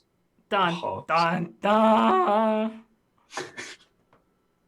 Skeleton just takes flesh. No, that's really morbid. I'm not going that dark. I'm just going to be really upset about being dead. Just complain. Just real upset about being a skeleton. Turns out it's not super fun when you Well, back when are I was dead. alive. Back when I had flesh and could eat meals and taste them, I might have had fun at this feast. Those rations look But really unfortunately, nourishing. I don't have any of that anymore. Yeah. Yeah, we were chatting during the break about it, and we're gonna not put in any racial stuff because we don't it have kind of be any. more fun. Yeah, there's nothing UA or in any of these. Maybe Dave will write me their own skeleton racial traits, Maybe. and then I will confirm that Dave is the publisher of said skeletal racial traits, and then I will. That's the problem. I was looking apply through them. and I found like on Reddit, and Elf was like, we need to think about attribution. And I was like, oh, Like, yeah. who made this, Dave? Like, No, you skeleton maker. I don't know. Yeah. So, Dave, we'll figure that out later. I'm game for the plan. Yeah. There are some some Icewind Dale specific trinkets. Yes, that is true.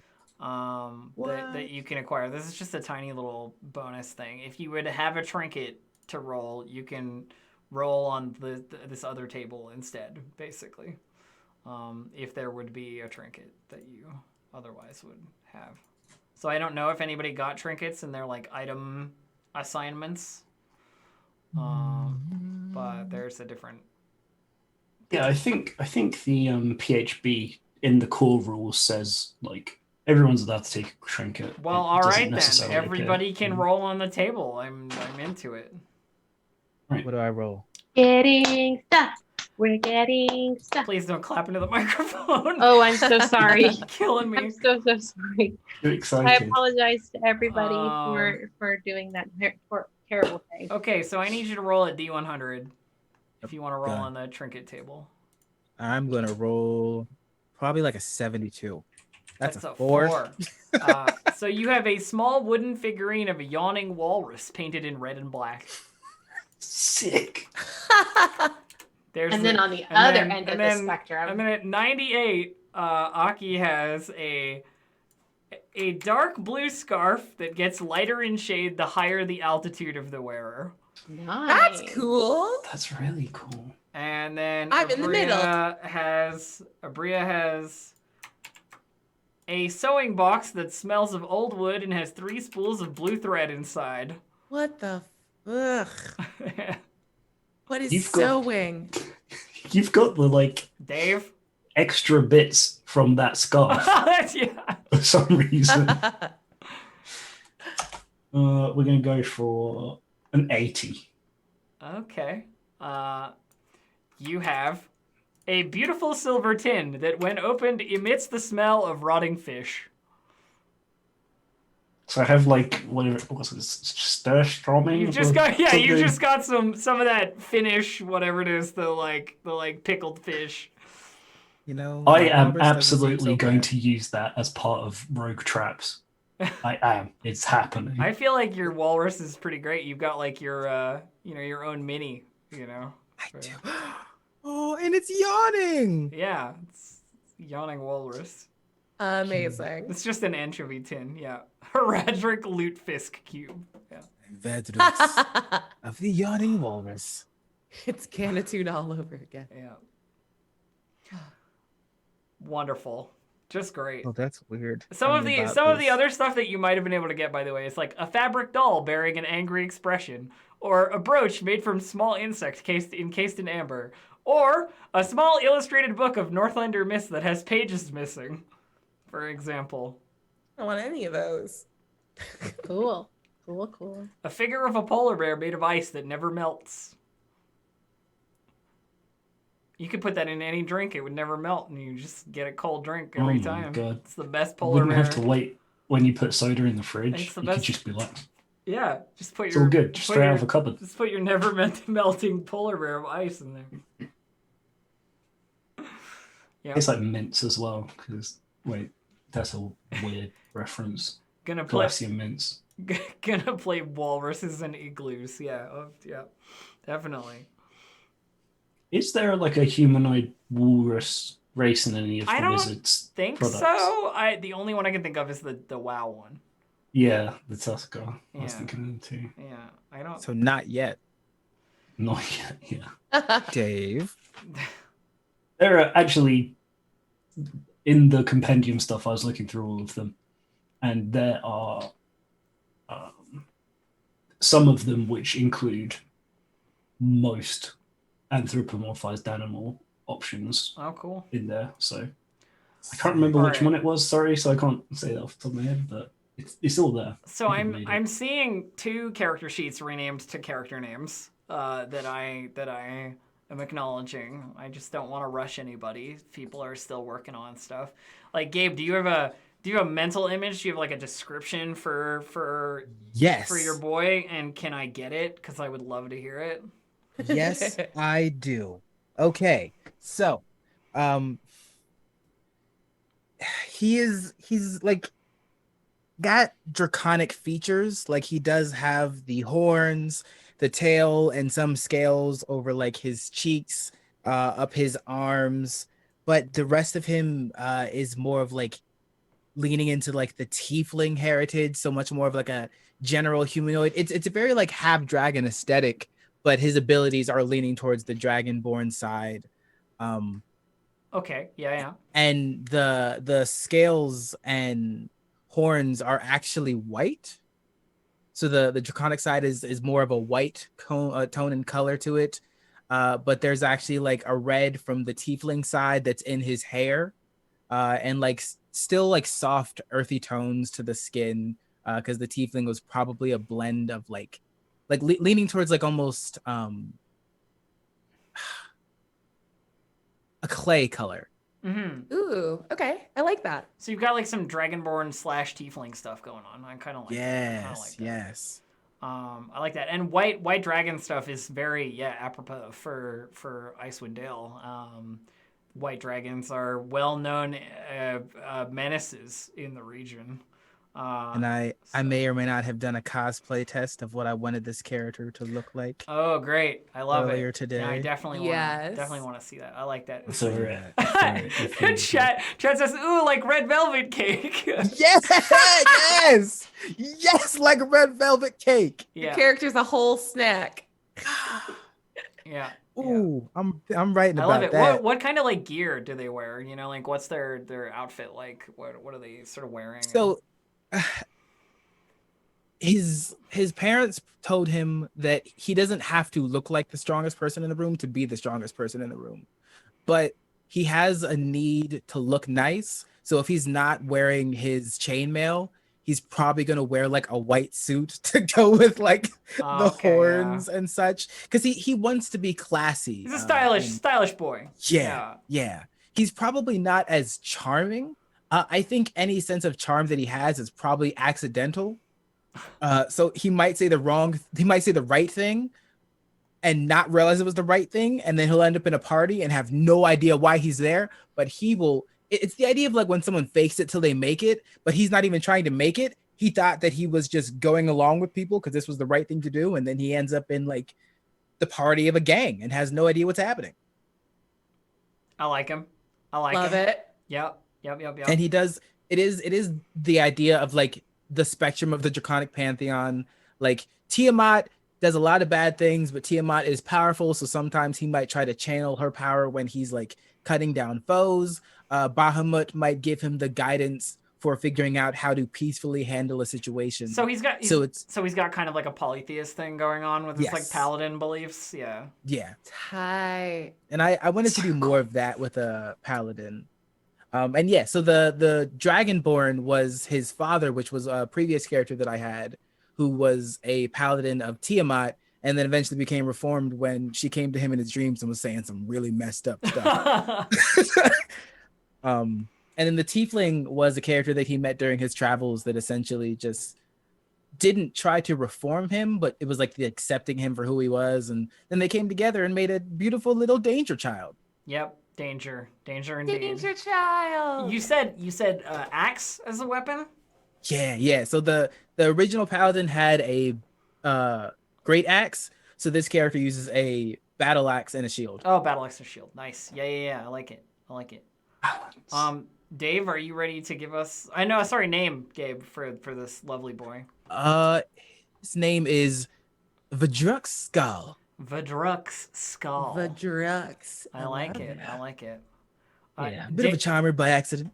Dave, are you ready to give us a sort of similar rundown as we got there from? If you're not, we can move on. That's okay. I think the description actually is nice and easy for me. Yeah.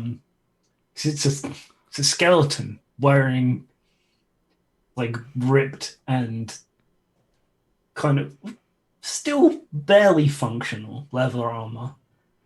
Hasn't had an opportunity or the coin to actually replace the clothes that they died in. Yeah. And I think the Yeti thing is going to be a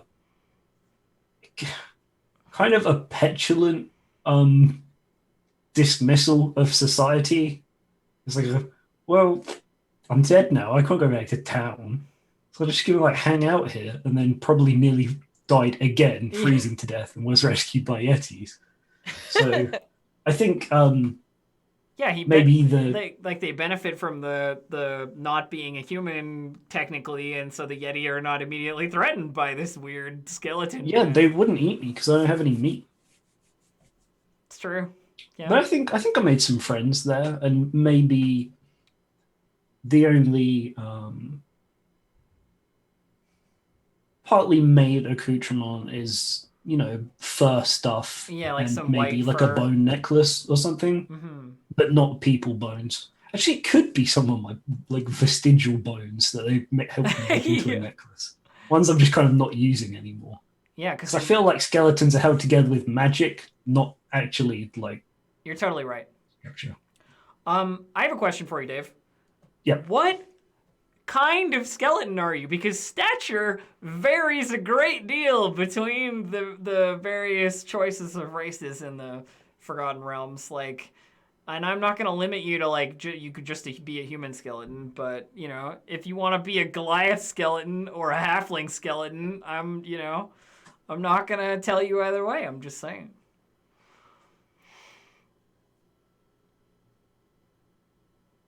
I think we'll probably go with.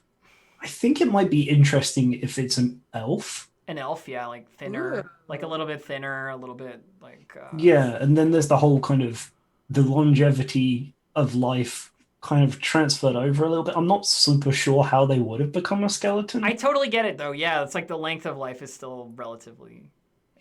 Yeah, they're always expecting to like live this long, but just kind of not in this particular way, probably. If I have a question, Yes. where is your tadpole? I thought the tadpole was nixed. I thought we nixed that one because the Yeti. Oh, I didn't know. No, 'cause Oh, that's right. You did pick the Yeti. That's growing up with terrifying. Yeti. The tadpole is. Okay. Yeah. I No, think no, I Dave, like don't the think about it. Yeti Take it more. back. Yeah. Okay. No, it's. I definitely was thinking about it, and chat was like, it could be like swimming in your rib cage. I was like, that's horrific. So I thought we'd just kind of pass over. Yes, that makes sense. It was replaced by the Yeti. Okay, got it. Yeah. I'm afraid I don't have a name for you yet, though. Here's That's the interesting okay. thing. Gabe realizes that means people in this world might have it. It does, sure does. What I will ask Dave of your lovely skeleton fellow is do they hide their skeletoniness, or is that just like a thing that they do? I think they will generally. I think the party probably knows. I think we probably met when I was trying to come into town or something like that. I don't want to do the whole thing without everybody else's input. I think it makes sense for them to know, but they have since helped me like kind of hide it. Yeah, maybe I got like a rusty cast off helm like a from somebody. Bot helm. Yeah, like the Dragonborn helm just like stuck on my head and just kind of rattles around. I think that would make sense to me. I think They sound great. Pronouns for them, Dave? I'm gonna go they them. Okay, they them pronouns. They're a skeleton, so that makes a lot of sense. I'm assuming he him for your Dragonborn tiefling fellow. Okay, but I should have asked. Yep. Aki, can you tell us about your fine individual? Yes. Yeshivan is a 6 foot tall, very slender, but very well built Kalashtar with kind of bluish gray skin. They don't look undead or anything like that. Like it just looks like maybe that's just their coloring, but it's kind of this very soft blue gray kind of slate almost kind of coloring to their skin, and like black eyes and like short cropped curly like a very tiny little fro. Like it's just real tidy.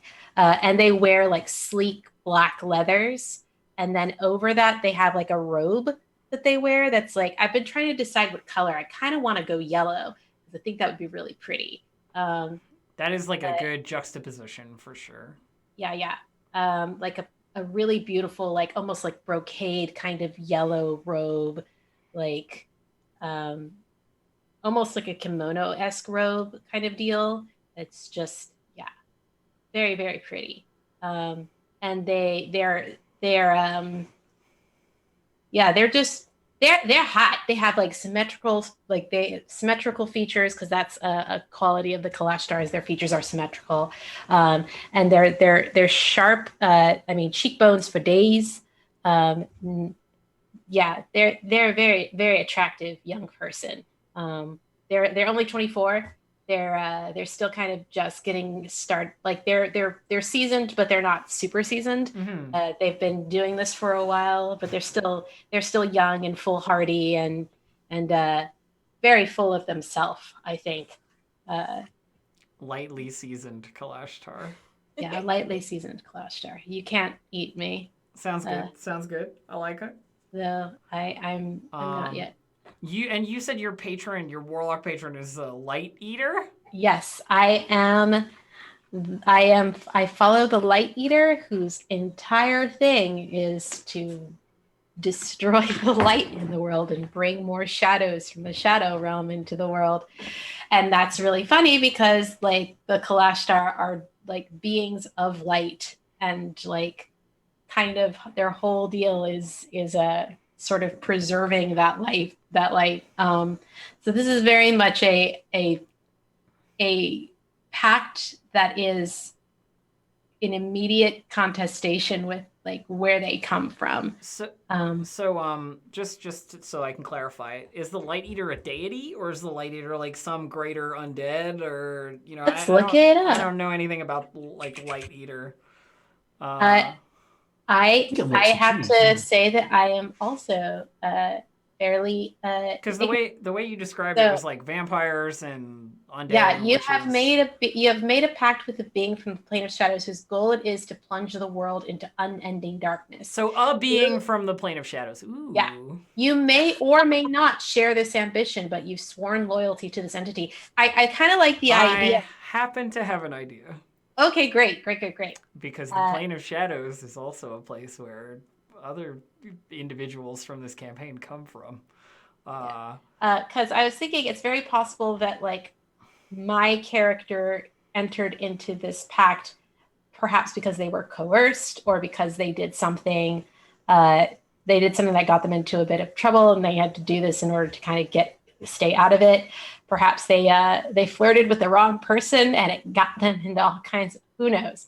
We can go into more detail and talk about that more at some point with backstory. But unlike fiends who seek to corrupt and destroy, light eaters want to make the material plane more like their own shadow realm. Many light eaters were once liches, shadow dragons, death knights, vampiric wizards, or other shadow beings. Okay. This is the kind of thing I needed, which is like, is the light eater an individual or a classification of creatures? And it sounds like it's a classification of creatures, which is much more fun. And I can definitely... I can make your individual light eater shine, so to speak. Well, I picked some very interesting cantrips and spells that still really lean heavily into, as a Kalashtar being a being of light that I'm excited about. So I let that influence my spell choices as well. So pretty excited. Indeed. I like them. They seem like they're... And pronouns for them? They, them. Yeah. They, them pronouns. I figured. Just wanted to be sure. And what about our dear last descriptor, Abria? What about our friend, the Goliath? Yes. So for a name, I'll go and change it in a second. I'm still working on spell stuff. But her name is Bursa Beastie. And she's an 8-foot tall Goliath. Features coated black, but her skin is like white with like gray under it. So it's not like albino. Yeah. It's just devoid of like human. It's like that blood coloring. It's that like similar Goliath color that you see on all of them. Yeah. Exactly. Her tattoos are actually, they look like snowy owl like feather patterns. Oh, cool. And she's just got like long white hair that's poorly kept. That just always stays under the hood of her massive owlbear, like white owlbear coat. Yeah. everything I'm thinking about her, like, I don't know. Yeah, description wise, she's just built like a brick shit house. Like super wide, super strong, like super broad shoulder. Like it is very much a like if you saw a like polar, like a northern owlbear standing, this is the direct. That's like the human equivalent of that. Yeah. And there's really cute owlbear art that I'm looking at that's like super like elongated neck. So like very like long, like traps for days, but also still a very long neck. And like the Goliath, the 5e Goliath art is like all white, like sclera, there's no pupil or iris. But as a nod to both polar bears and snowy owls, hers are just completely like shark-eyed, jet black, which is how she got her last name of Beast Eye. I like it. Oh, cool. Bursa sounds awesome. And Bursa's a sorcerer, right? Yeah, Bursa is a storm sorcerer. Do they have any like particular like spell foci? I know sorcerer is like blood, but I always think of like casters as having something. And I don't know if you have any ideas. Yeah, I want to talk to you a little bit about that just because I really like this idea of like her coming about is that that like true polymorph from like some little shit like bard that was like up in basically I'm thinking of an adventuring party, like a high level adventuring party that's playing this module sort of in a sense. And she and her like mate were some of the mooks thrown at the party, and the party's bard like turned her into like did true polymorph to turn her into a Goliath.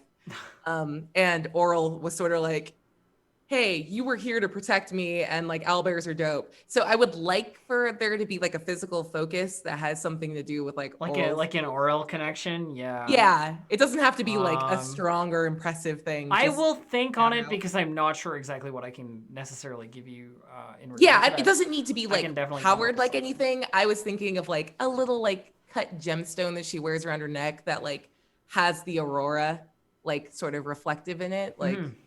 Just something that like is a little shout out to your girl.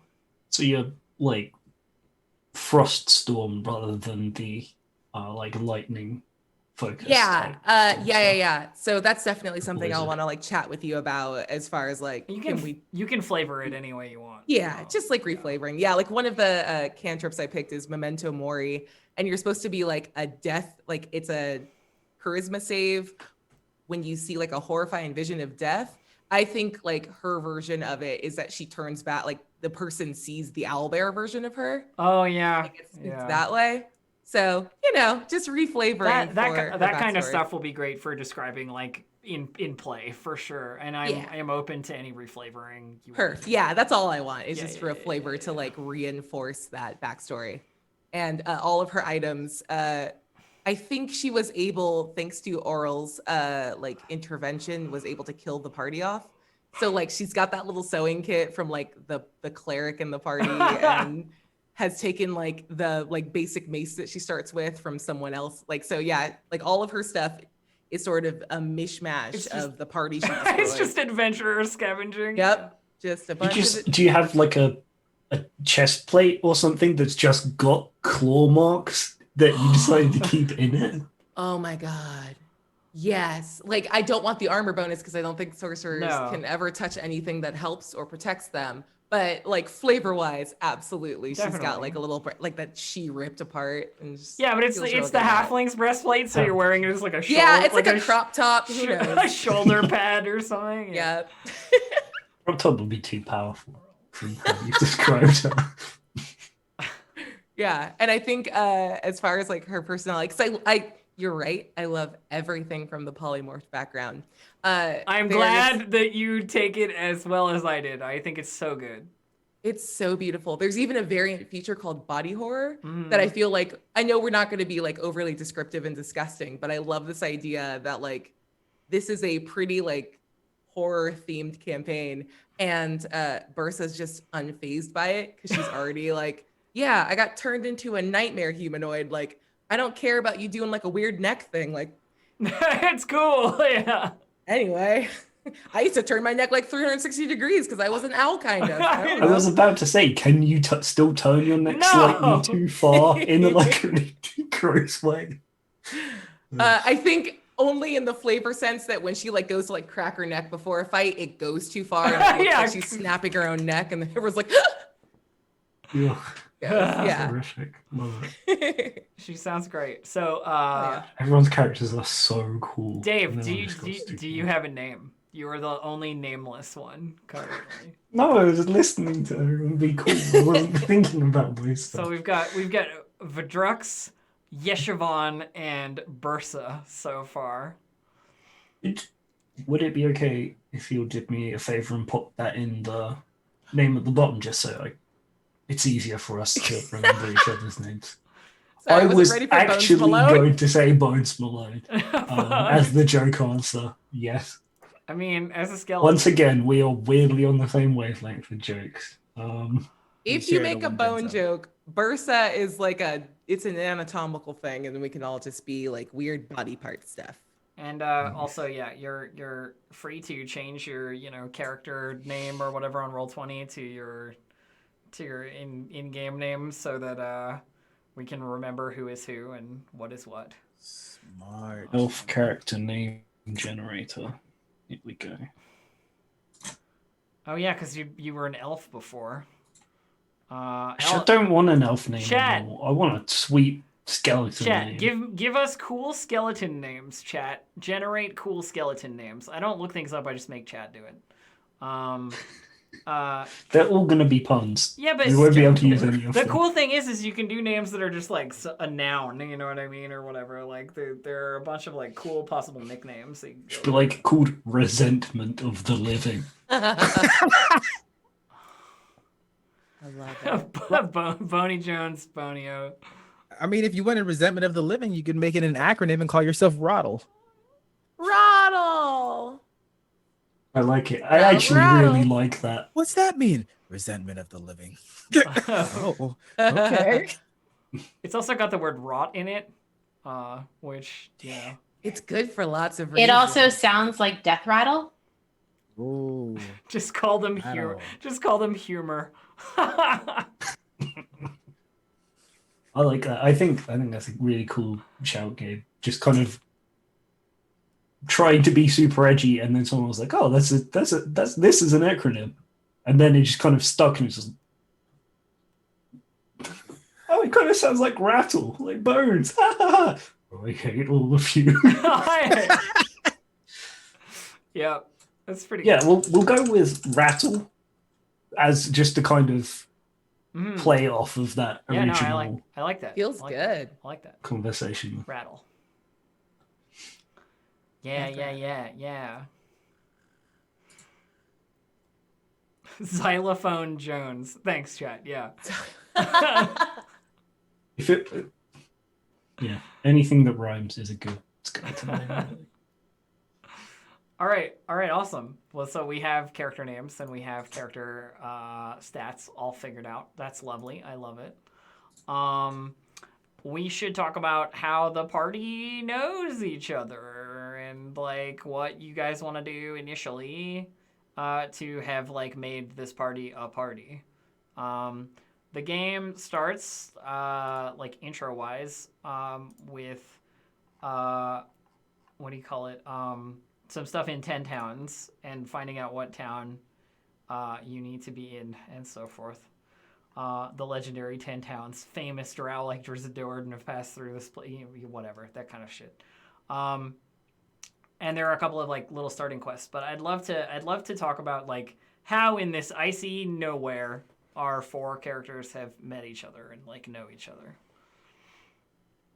Ooh. Fun stuff. So some of you probably are okay to be in towns, right? We could probably start from a basis of someone was actually just looking to adventure there. And then the rest of us. Yeah, like I think Aki's character is the least native because of the background about having written something in Flaming about Baldur's Gate.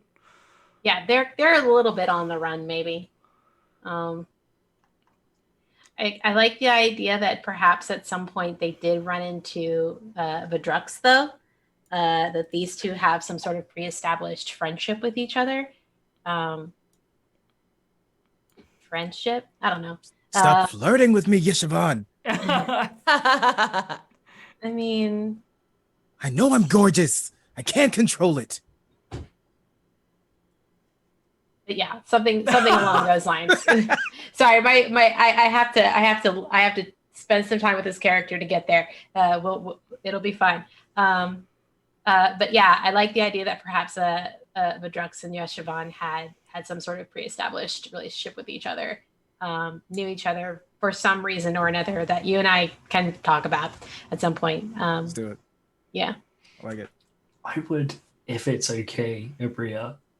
I think the idea, I saw someone in chat say that we probably met in the wilds before coming to town. Absolutely. Mm-hmm. Just both kind of stumbling through snow and both kind of in the position of being like, we're not super gonna fit in as is. Maybe like the helmet that I wear is one of the dead adventurers ones that you were just carrying around. Hell yeah. Oh, I like this. Okay, so Yeah. you guys made weird non-human friends. You know what I mean? Weird. Odd couple, let's go, Yeah. buddy. Monster friends. Monster. What's our in? Are we saying we're like mercenaries or something? Or Well, the really fun part, if we're talking about like very recently, maybe not very recently, but like less than a couple of months after this polymorph happens, right? Is that Dave is an experienced adventurer skeleton. You know what I mean? And so Yeah. and so Rattle has the in my mind has the experience over Bursa in terms of interacting with people as people. You know what I mean? Hell yeah. So I feel like there's a lot of like, don't eat them kind of you stuff look going more on. humanoid, but I'm the one who has been human before, and we've just got to try and make it work between Nice. us. Do you speak any like weird special language? Because I want to go back. I have an extra language slot, and I want to tweak it so we can have like monster talk. You know. I speak Yeti. Okay, can I please switch? I picked bird folk for no reason. Can I have Yeti? Because it's just monster talk. Yeah, you got it. Sweet. And I'm like, yo, can Yeah, I you please mean, explain to me owlbears and how Yeti have to like be- got to be tight, right? Like For that's sure. just makes sense. Yeah, they just talk Yeti to each other. It's great. Yay! I don't think they're okay. And it probably works way better for you, like because I imagine Yeti is like really guttural and kind of roary. Yeah. It's actually super easy in both. Like she probably prefers Yeti because it's the closest to like the low tone she can hit with a crappy Goliath voice box. And it sounds the most like owlbear, so she feels close to normal.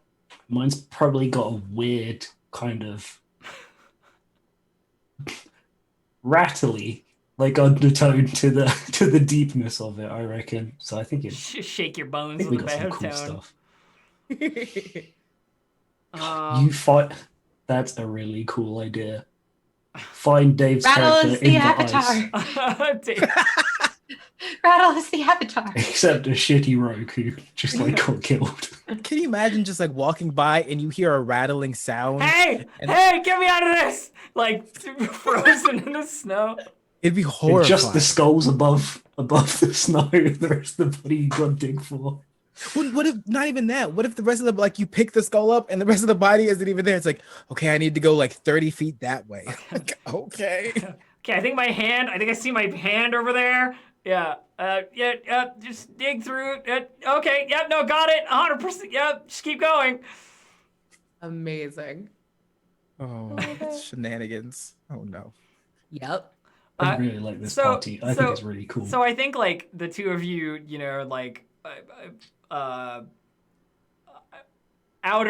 of towners, meet up with the other two in some adventuring coincidence, as you do, and then figure out the party from there. Seems reasonable to me, right? Yeah. That makes sense.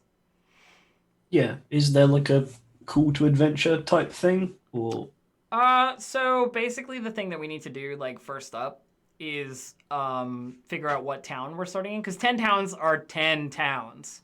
They're just small places that are interspersed with vast emptiness of ice and mountain and badness.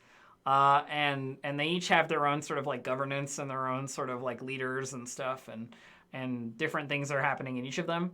And the starting of the adventure basically says to me that we need to choose one of the towns as a starting point, or roll, or just pick the default starting town. And then there are a couple of like starting quests, basically. Neat. So I can either roll a d10 or we can just go with the default. The default is like the most cosmopolitan of the towns, you know what I mean?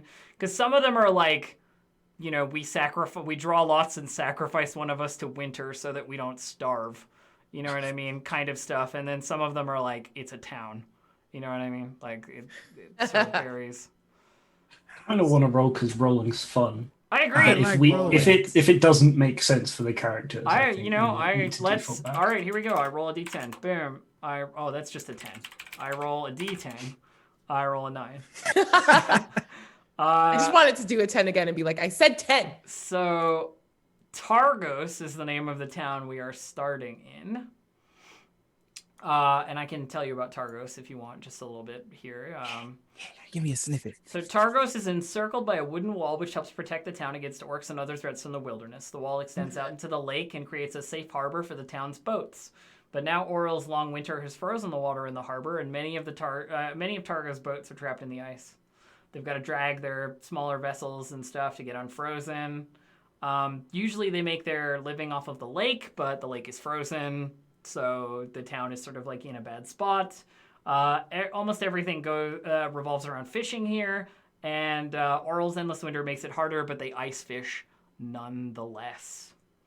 Could I ask how long this endless winter has been going for?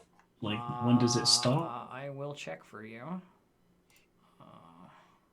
Yeah, I was just wondering whether the town would be in the process of working towards the ice fishing, or still be like, yeah, I mean, what the fuck are we gonna do? Some of this adventure is like, what do you call it? Like, oh, okay, I've got a cold open that I can read for you. Cold open. And I'll just read it for you as a box text. Yeah. So here we go. Icewind Dale has become trapped in perpetual winter. Ferocious blizzards make the mountain pass through the spine of the world exceedingly treacherous, and this land has not felt the warmth of the sun in over 2 years. In fact, the sun no longer appears above the mountains, not even in what should be the height of summer. In this most frozen tundra, darkness and bitter cold reign as king and queen. Most Dale residents blame Auril, the Frostmaiden, the god of winter's wrath. The shimmering aurora that weaves across the sky each night is said to be her doing a potent spell that keeps the sun at bay. Dale folk live in a scattering of settlements known as 10 towns. The drop-off in the caravans coming from the south and travel between settlements in this never-ending winter has left everyone feeling isolated. Although each town has resolved to appease the Frostmaiden with sacrifices of one kind or another, no respite from winter's fury seems forthcoming. For adventurers such as yourselves, 10 towns is the place to test one's mettle, and in the spirit of heroes who have come before, leave one's mark on this frigid, blighted land. That's the box text. Nice. So it's been 2 years, Dave, that there have been endless winter and endless night as well. Once again, I say in character, what is the problem? Good question. So, I guess if you're super into it, mm-hmm. heading in and kind of living a humanoid life is something you are begrudgingly doing as well as I am, then you would rather just be chilling as an owlbear, but you gotta kind of do human stuff, otherwise you can't survive as a human. You gotta kind of do human things, yeah.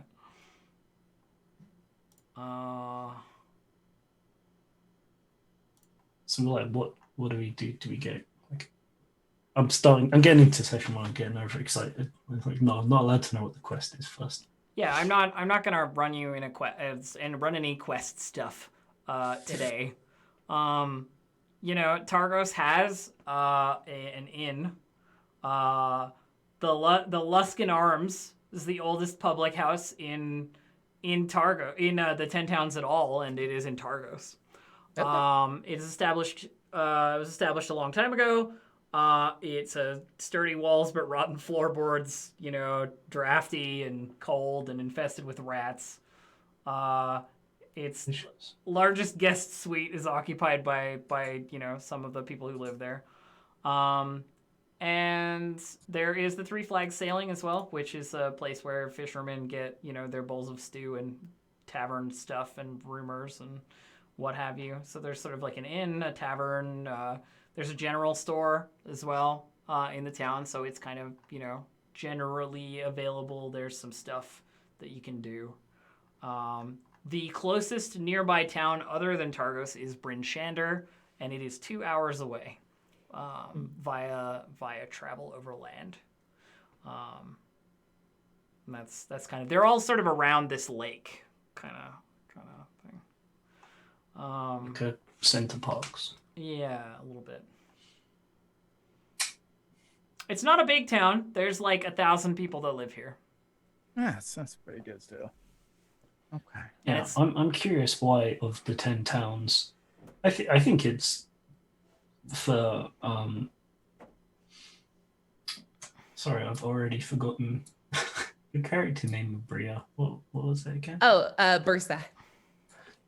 Bursa, and I think it's probably wandering into this town at random.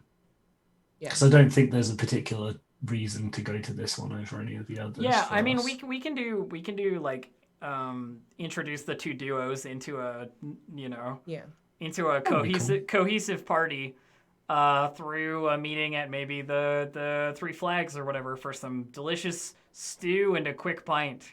To warm your bones. Warm your bones. Yeah, exactly. I can't believe you'd make a joke like that. Yeah. I think Bursa is okay. Let's do the like very easy backstory of like the mage got away. So Bursa's just heading to each of the 10 towns to try to find word. I'm just looking for word of like this wizard. Yeah. Yeah. And that's a good enough reason for her to go anywhere near people. And of course our dear friends, our other duo, our wonderful secondary adventuring duo, who are already adventurers. The primary protagonists. Yeshivan and Vadrux. Our Vadrux has already got a reputation around the 10 towns as like a doer of good and a getter of things done. So you just happen to be in Targos, this cold winter morning. Not that you can tell because it's dark all the time. It is always night, basically, and there's the light of the aurora borealis above your head, but that's really it.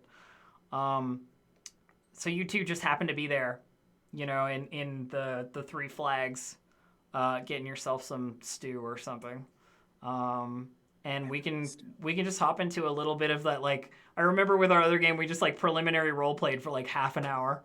Hell yeah! And we can get a start feeling out the characters, see where we get at. I'm here for it. I think the scene probably starts with the other two walking into the tavern, from outside, like cold chill behind them from an open door, as it always is in this place. I think it's a Bursa first.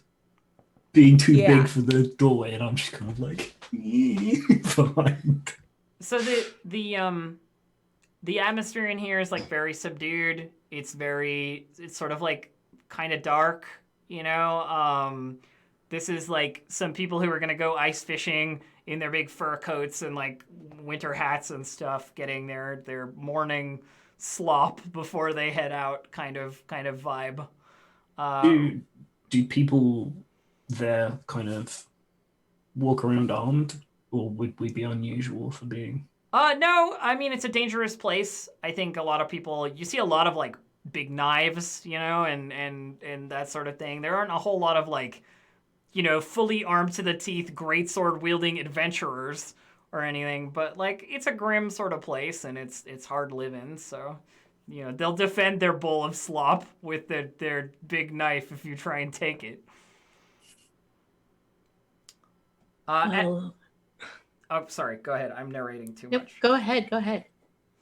I've basically done. I was just gonna be like, there's also a plump gray-haired widow named Ethan, who you've probably met previously, who runs the place, and she just looks like she's constantly stirring some pot or working on something, in behind the in the kitchen area. Yes, female barkeep animation. Mm-hmm. Yeah. So Bursa bursts into the room, and I think in this sort of like preternatural way, like the lights, like the sconces sort of flicker, and with her, like too much cold comes in. Like the doors open and shut all the time as fishermen are coming and going, but like the gust that comes in on her, like especially for as much as she's blocking the door frame, like too much cold comes in, and the wind and like that sort of howling sense of like deep freeze like lingers and sort of runs through the room, and it takes a long time for like the fireplace to like knock it down as she just sort of like looks around, knocks the like snow off of her big owlbear coat, and like steps aside for damn it, I forgot your Rattle. character's name too. Rattle. Rattle. Yeah, for Rattle to follow in behind her. Yeah, I think it's a kind of, for everybody looking at the two of them, is a poked head out like slightly from behind with the misfitting helmet. Looks like we have some visitors, the Drux. Yeah, it's a little strange. That one looks like they're barely eating. They're a little bit skinny. You're not wrong, but I think that's on account of the fact that they don't have any skin. Oh, that can just happen to people. I mean, I'm guessing so. I mean, look at where we are. What happens, do you think, if like they drink water? You got me, but we could invite them over and buy them a drink and see what happens. Skinny, tall. Come here for a second. I think that's us. There's a dragonborn tiefling beckoning to you in a sort of dramatically friendly fashion, it seems. And their companion, and his companion is kind of sitting next to him, like practically draped over the chair, like just devil may care. We'll buy you a drink. It almost look as weird as we do. Compared to Weirder. everyone else, at least. Weirder. And then she just starts laughing really hard. And I join in, like kind of crony style. Johnson just awkwardly laughing with. I'm going to walk over. I'm going to do the Riker sit. Spin that chair around, baby. Mm-hmm. Oh, that's right. So I'm not wearing armor, so I'd be in my white suit. Oh. A look. Haven't seen you two around these parts. Have you been looking? I mean, I'm always looking.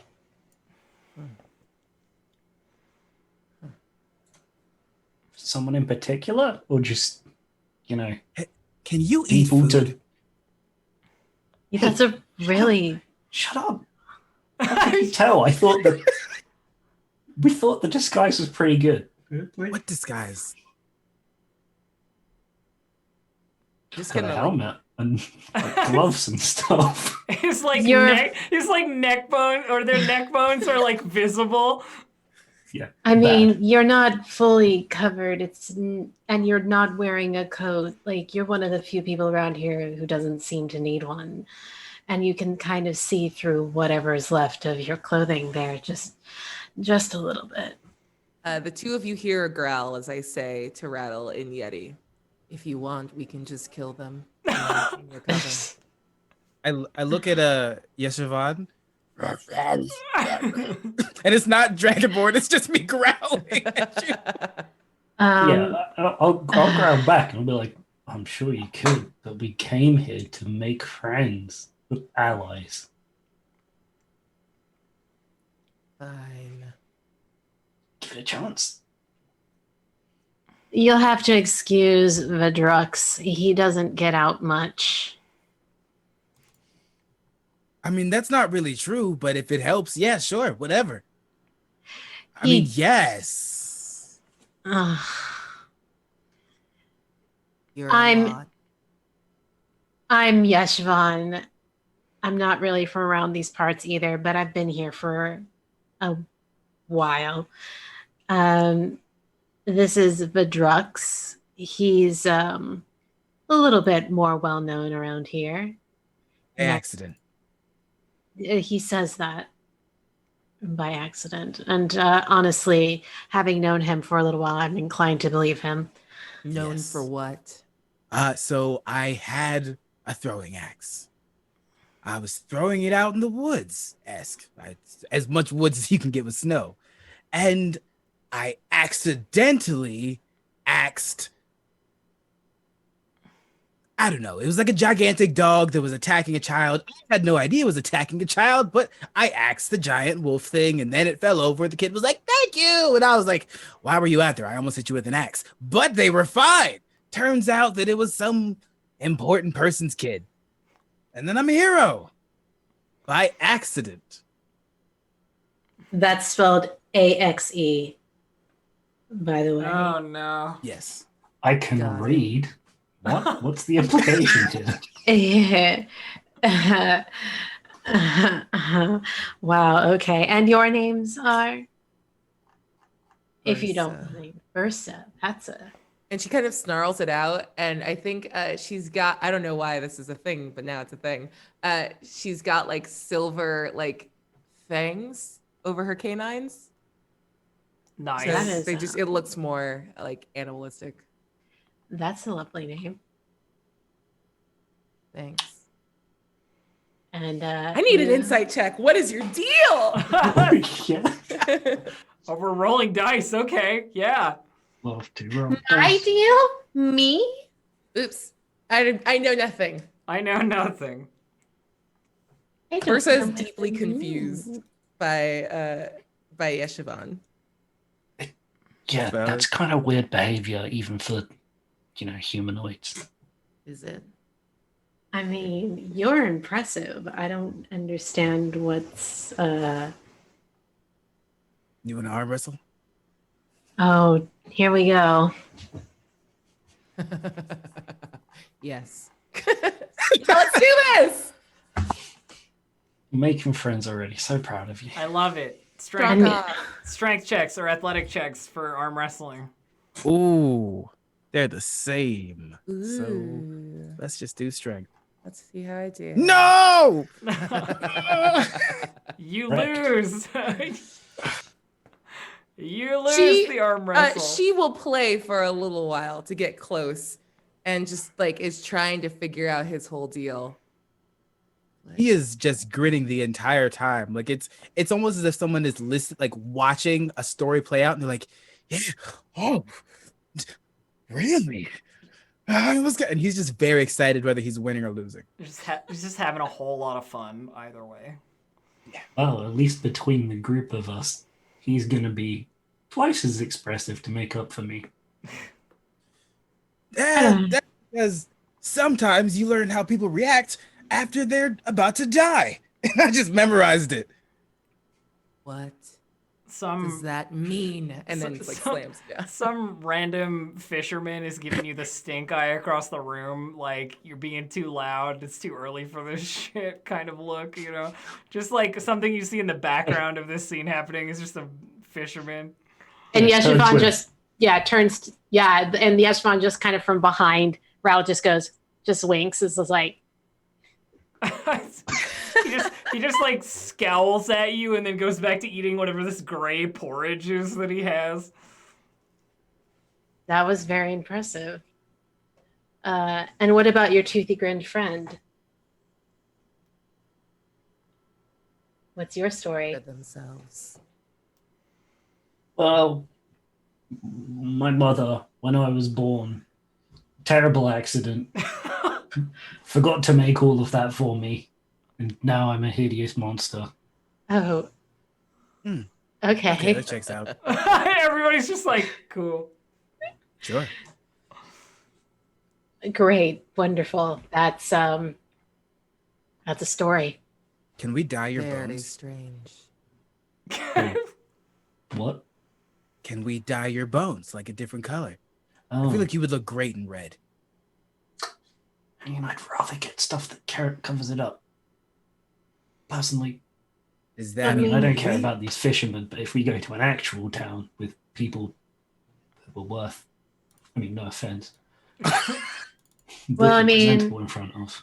They do have a general store around here if you're really interested in refreshing your clothing. See, the thing is, the two of us came in from. Out. You don't So- say. When you don't finish sentences, it makes you more suspicious. So if you're so here, watch. I'm from a nice place. But even if I'm lying, I finished it, so then it gives them something else to focus on.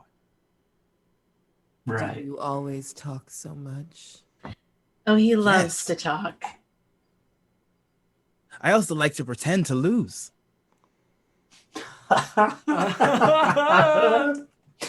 Oh, Go outside. I would love to see what color your bones are. Well, if you look at my horns, it's a pretty good indicator. And I think there's like a 10-second pause before she actually just starts laughing. That's honestly a very good answer. yeah. If I could grimace, it would be like, oh, Jesus, how's she gonna take this? Yeah, other acceptable responses are, just look at my teeth. Oh yeah! You know, are y'all hungry or anything? Yes. Absolutely Soup. famished. This- So you do eat. No. Oh, you're better at this lying thing. Huh? You better. I finished a sentence. It's just a very short one. See how it works? I was convinced. Yeah, I don't know what. And the stew here isn't half bad. It's better than the gruel anyway. It at least pretends to be food. At the mention of food, the like gray-haired, rather sort of pudgy widow woman looks up over the rest of you like, are they gonna order something? Are they not? You know what I mean? It's like the like expectant server look, but like she doesn't pay you enough attention to actually ask. So 3 ales and three bowls of stew. Yes. We can She buy might eat something the whole for. pot. Just, I mean- scenery an entire bear. Alrighty then. What's her name Cricket. again? It was- Ethan, I think. Ethan. Yeah. Ethan dear. And she looks up. She's like, "You want something?" Food? Sure. We'll take ale for the table and as much stew as you think this one can hold. She looks Bursa like up and down for a minute, she has a name. She told you. and then goes, "We'll start with one, I guess. Go from there. Real sticks to your insides, you know." No. And she starts like spooning up this like stew, and serving it up in these like little sort of wooden or like ceramic bowls. It's sort of non-uniform. It's like whatever dishware they could get their hands on. Alas, I shall not be able to experience the culinary delights of. Where are we again? Luskin something. I don't know where I forgot. We're at This the 3 Flags. this tavern is the Three Flags. Yeah. Yeah. That's... The Luskin Arms is the public house, like the sleeping Oh, place. sorry. You know what? I have an idea. What was your name again? I'm looking at you, Dave. Damn it. Oh yeah.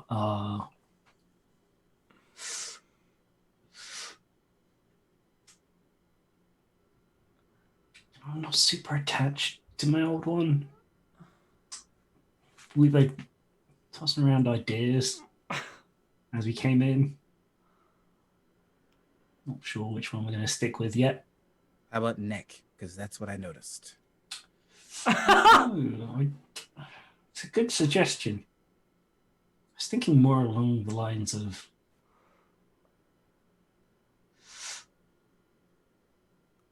I've already forgotten my own acronym. Hell yeah. Rattle. No, what did I say? It's resentment of the living. Yeah. Yes. Thinking about resentment of the living is very descriptive. Okay, interesting. Sure. Anyways, resentment of the living. That's gonna be a weird thing to say when we're around other people, but shame. You know what? I might have a way that you can enjoy this delicious food. Yeah? Yeah. So she comes over with like 3 bowls of this stuff and lays them down, as well as like a couple of mugs of rather like, warm ale, but in this climate that's kind of okay. Can everyone tell? I mean... Well, no, they ordered 3. Yeah, they did only order 3. Oh, okay. Sorry. You said you didn't eat. Yeah, I did. And, I just tried to take every opportunity to just be snarky. And without much of an a word to you, she like goes back behind the bar. She's not really doing much. I want to go up to her and ask, do you this is a weird question. Do you have as you were cleaning meats, potentially a dried esophagus? She's looking at you like you are the weirdest person ever. She's like, we get a lot of fish here. Not many long esophaguses to be had. Plural would be esophagi. Do you have fucking literature over here, like a fucking educated one over here. Yeah, I think there's a look over. It's like, how do you know How that? did you know? I'm very familiar with humanoid anatomy. Okay, that's fair. Okay, so I'm just gonna go back. So resentment against the living. Here's the plan.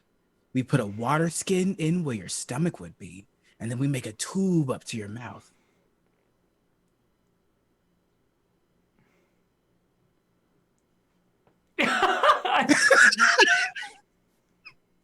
Maybe when you get to know me a little better. I don't want to touch that. I was gonna give it to you to do it. That's weird. Yeah, it is weird. But only weird because I don't want to put my arms inside of your ribs unless I'm I pulling your heart don't out. know how that works yet. Like, if someone stabs me in between, do I still feel that? Do you want to find out? And then I pull out a battle axe. Oh, the moment you do that, Bursa has gone from attempting to. I rolled a 7 on performance to eat stew, so it looks like the Beast from Beauty and the Beast. Like, not doing a great job. Used to having a beak. Yeah, it's super. Like, what do you? Teeth are new and it's confusing. She pulls out like that old adventurer's mace that's dinged and still covered with blood, and I'm gonna cast Horror Frost and just slam it on the table. Okay. Oh my god! I wouldn't do that if I were you. And then just grabs the whole bowl of stew. I just I was her asking face. for permission first. You should always ask permission before everything drops. That's just how that works. You guys being very loud and dramatic is disturbing the locals, and a couple of them like shuffle out, like glad to be rid of you. What are they gonna do? Fish us to death? Yeah. Do I look like a knucklehead to you? They could just belong. They could just stink eye you to death. It's fine. I don't know about y'all, but a fish hook actually is pretty painful if you get caught on one. What? Yeah, that would suck in your skin and all that. How would You you would know that? Well, yeah, you're lucky. What do you don't think have to this deal with is? What do you think this is? And they point to like a piercing in their face. that. I thought it was intentional. I mean, it ended up that way because I decided I liked it, but it didn't start that way. It ended up that way. Oh boy. Interesting. I don't have any of those. So I think this is a particularly good point to have a rather what are they described as? A rather stocky looking dwarf lady push open the tavern door and like march in and sit herself down, brushing all this like snow off of her, and like unwrapping her scarf, and you can see she's got like big rosy cheeks, like cold and frosted, and she's clearly like pulling her mittens off and like warming her hands, and summons over some ale and stuff, and then she looks up and sees the bunch of you at the table there, and she looks like she's about to like say something or like recognize that you look weird in this setting, and then we're done. That's fair. Nice. Start the adventure next. Because We're We've met the quest giver. that'll lead us into some of the first quests. Yay! So the really cool thing about this whole campaign, in that way, is that she may give you a quest, but there is also a quest that's like this. There's the starting quest for the game, but then there's also a quest per town.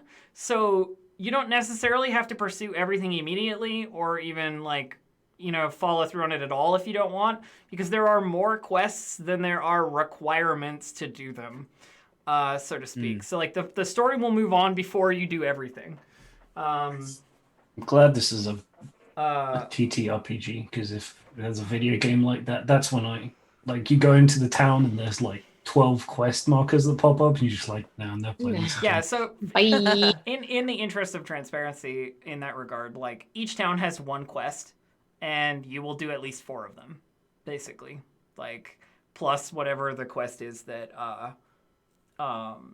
you pick for the starting one. So Nice. yeah, it's pretty cool. So I guess like we'll probably call it there. I know it's a little bit early, but otherwise I'm just letting these guys freewheel, and I feel a little bad about that. Yeah, just slowly chipping away. I'll go fight burst out in the woods. I would love it if you tried. Starts PvP fight on session 0. Has to make a new character for session 1. This is like everybody rolling up in Elwyn Forest, and you're just like, all right, I got level 1 abilities. I killed a kobold. I'm gonna start a duel with someone. See if I can beat him up. Yep. Whoever sneezes the hardest runs out of their hit points first. That being said, which one of us is the ultra squishy here? It would actually Like probably. it's. Yeah. Is it you? Oh, How I'm a many bones have sorcerer. you got? 8. How many? You have 8. I got 7 because I have a negative con mod. Oh no! I know that Vadrux has the highest because 12. Yeah, I have a 10. So Okay. Like on all bones. What is this? Traveler? Dying character creation? Yeah. You Oh, can yeah. in Traveler. But yeah, I thought this went pretty well for a first go at it. I will be fully studied up and ready to go for Targos next session. I couldn't study every town, so I was like, well, okay, we're gonna roll. Okay, I'm gonna open the pop out and hope that I can read useful information off of it. That's when you just lie about the roll and be like, no matter what you rolled the thing that I read. Congratulations. Yeah, and we have our giveaway, obviously, that TK will resolve for us. It is for a copy of Lost Mine of Phandelver. For Roll20, it is #cold open to enter if you have not already. I believe next week we will have potentially giveaway stuff for Icewind Dale, Rime of the I think that's the Frostmaiden. plan, yeah. But I don't know for sure because I'm not the adjudicator of that. But yeah, we can do our shout outs a little longer and a little early, I think, so be verbose if you wish this week, Abria. I know you have 16,000 things that you're in, so it doesn't really matter to me this week. Yeah, get called out. That's right. Yeah. Get called out for being wildly successful and having lots of cool shit that you do. You specifically. No, don't do anything. No. So let's start with Dave. Dave, what are you up to in the coming amount? I don't know. Might make a skeleton race. Yeah, do it. Do it. I mean, the thing is, so many people have done it. Yeah, But we just need one Yeah, that we can actually properly attribute. Yeah, but Dave, I can't attribute those to anyone. So if you write one, it will be the definitive solution for this campaign. Oh my god! Then we could put it on Roll20. Uh huh. That would be good enough Yeah, for that. we could. Yeah. It'd be trash. Stop it. It's gonna be amazing. I'm gonna fly to England and beat you up. You won't, I will fight your bones. You won't know. You won't know if it's trash or not until you write it, Dave. That's true. That's true. That's true. Might do that because that would be kind of fun. I like doing stuff like that anyway. I realized, well, chat realized for me, I forgot to pick a background, so I probably got to do that as well. I think the dead one from the same supplement that the others are using Dead is good. probably makes the most sense. But yeah, not much in terms of projects during the week yet. I'll just be here next Monday, so see you then. Sounds good. Gabe, you want to hit us up next? Sure. What am I working on right now? There's a game that I've done consultancy for and writing for that's launching on Kickstarter, I think on the 4th, called Flames of Freedom, that is using the Zweihander system. Nice. And that's been a really interesting process to work with. I'm working with Tanya on the Into the Motherlands RPG that's coming out. And I think it's going to be airing in October. I'm excited about that because I've been writing on that like every day for the last week, just like churning out stuff. I'm working on a couple other projects that pretty much when September ends, I can talk about because I've been given dates for when things are coming out now, which is exciting.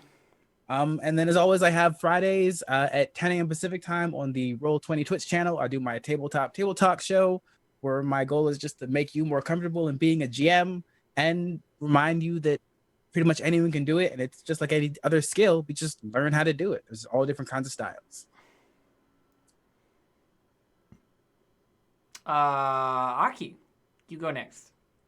Hi, everybody. I'm Aki. You can find me on Twitter and Instagram at Mixtini in a Bottle. That's MXTINIINABOTTLE. And I guess I'll do the full breakdown. It's been a while. You can catch me here, obviously, at 1 p.m. Pacific time, playing Rime of the Frostmaiden with these lovely folks. And then after this, at 6:30 p.m. over on Q Times, you can see me playing Star Trek Adventures Clear Skies with the Streampunks. And then I'm actually, this upcoming Wednesday is the first episode of It Came from the Loop, the Tales from the Loop actual play happening over on Rule of Lore. I'm really excited. It's my very first time playing Tales from the Loop. We're doing a short 3-episode little thing, and I'm pretty excited. My kid is super cute, and I can't wait for you to meet them. And then I have a couple of other things that I'm really excited about that I get to announce soon. I don't know exactly when, but keep your eyes on the socials. And of course, you can follow me over on Twitch at twitch.tv/ShidareAki. That's SHIDAREAKI. And my entire schedule is also available over there. Wonderful. And finally, last but not least, Aria. You are muted, I think. All right, yeah, totally. Hi, I'm Aria Iyengar. You can catch me on social media at Quiddy, QUIDDIE, and I do stream all over the place. Yeah, we'll do the rundown since you gave me like 40 minutes, and so I got time. Like 10 minutes, Aria, not 40. I've got like 45 minutes. Got it. Just a tight 45 on it. Tonight at 7 p.m., you can catch me over on Hyper RPG, running this session 204 of Game Master's Gauntlet, where the entire table is DMs and we switch who's running the game from week to week. So last week y'all voted, and this week I'm running it. Tomorrow you can catch me at 5:30. Was that me? What? Your microphone's cut out. Oh God, is it gone? Can you hear me? No, I can more? hear you now. But Okay, I tapped a chord and my microphone is cascading failure. What a nightmare. Operation Emberfall on Q Times at 5:30, followed by the series finale of Pirates of Salt Bay at 8 p.m. over on Saving Throw Show. We're all done with that, and we're gonna finish super strong in Waterdeep. On Wednesday, you can catch me back over on Hyper RPG playing Spy Island at like 5 p.m. Yeah, I'm so nervous. I get so anxious whenever I have to be the bad guy. So hopefully, I'll just roll well, and I can just be a peaceful villager the whole time. And also, every Wednesday is a new release of an episode of Pirates of Leviathan over on Dimension 20. Episode 1 was last week and it was super fun. And we're starting off with like PvP. So it's going to be super good and wonderful. On Fridays, a new episode of 12-Sided Stories drops. It's a fully produced actual play podcast. We're currently running through Heliotrope, which is a Hack the Planet game that I'm running for the squad. At 1 p.m., I play a game of some sort of RPG with all of my coworkers over at Dice Envy, so you can catch me over there doing that. And this Sunday, you can actually catch me over on Felicia Day's channel running a D&D game for the Guild. So that's going to be super fun and wild. Awesome. Yeah. One other thing. I have a new podcast. It's called Storybenders, where my friend Josh and I just go through every episode of Avatar: The Last Airbender one by one. And episode 1, the pilot for The Boy in the Iceberg, dropped today. And it drops every Monday. I definitely didn't watch that 100% or listen to that 100%. Wait, are you serious? Yeah, I did, yeah. Oh, God. And then, of course, there's me. You can find me at twitch.tv/distractedelf or on Twitter @distractedelf, where I do streaming stuff and hang out with nerds, mostly. You're the nerds that I hang out with, chat. What are you playing right now? Right now I'm doing some Neverwinter RP stuff, which is pretty fun. It's some old school, multiplayer server, Ravenloft setting stuff, which is fun. And I think that's it for me personally. But of course, from Roll20, you can buy now Rime of the Frostmaiden on Roll20, where you can acquire it and play this wonderful campaign along with us, so to speak. We will be back next week with our episode 1, our beginning of the adventure, and you should go to www.roll20.net and play tabletop games on the platform, where there are many options available to you. I don't have a script for this, and I'm kind of just rambling it out, so there you go. That's it. I've done my due diligence. I believe the draw for the raffle has already been done, so congratulations, raffle winner. Good job. Or winners. And you can find more information where TK has exactly directed you via that link in chat right there. Okay, my dear friends, we will see you. Have a good one.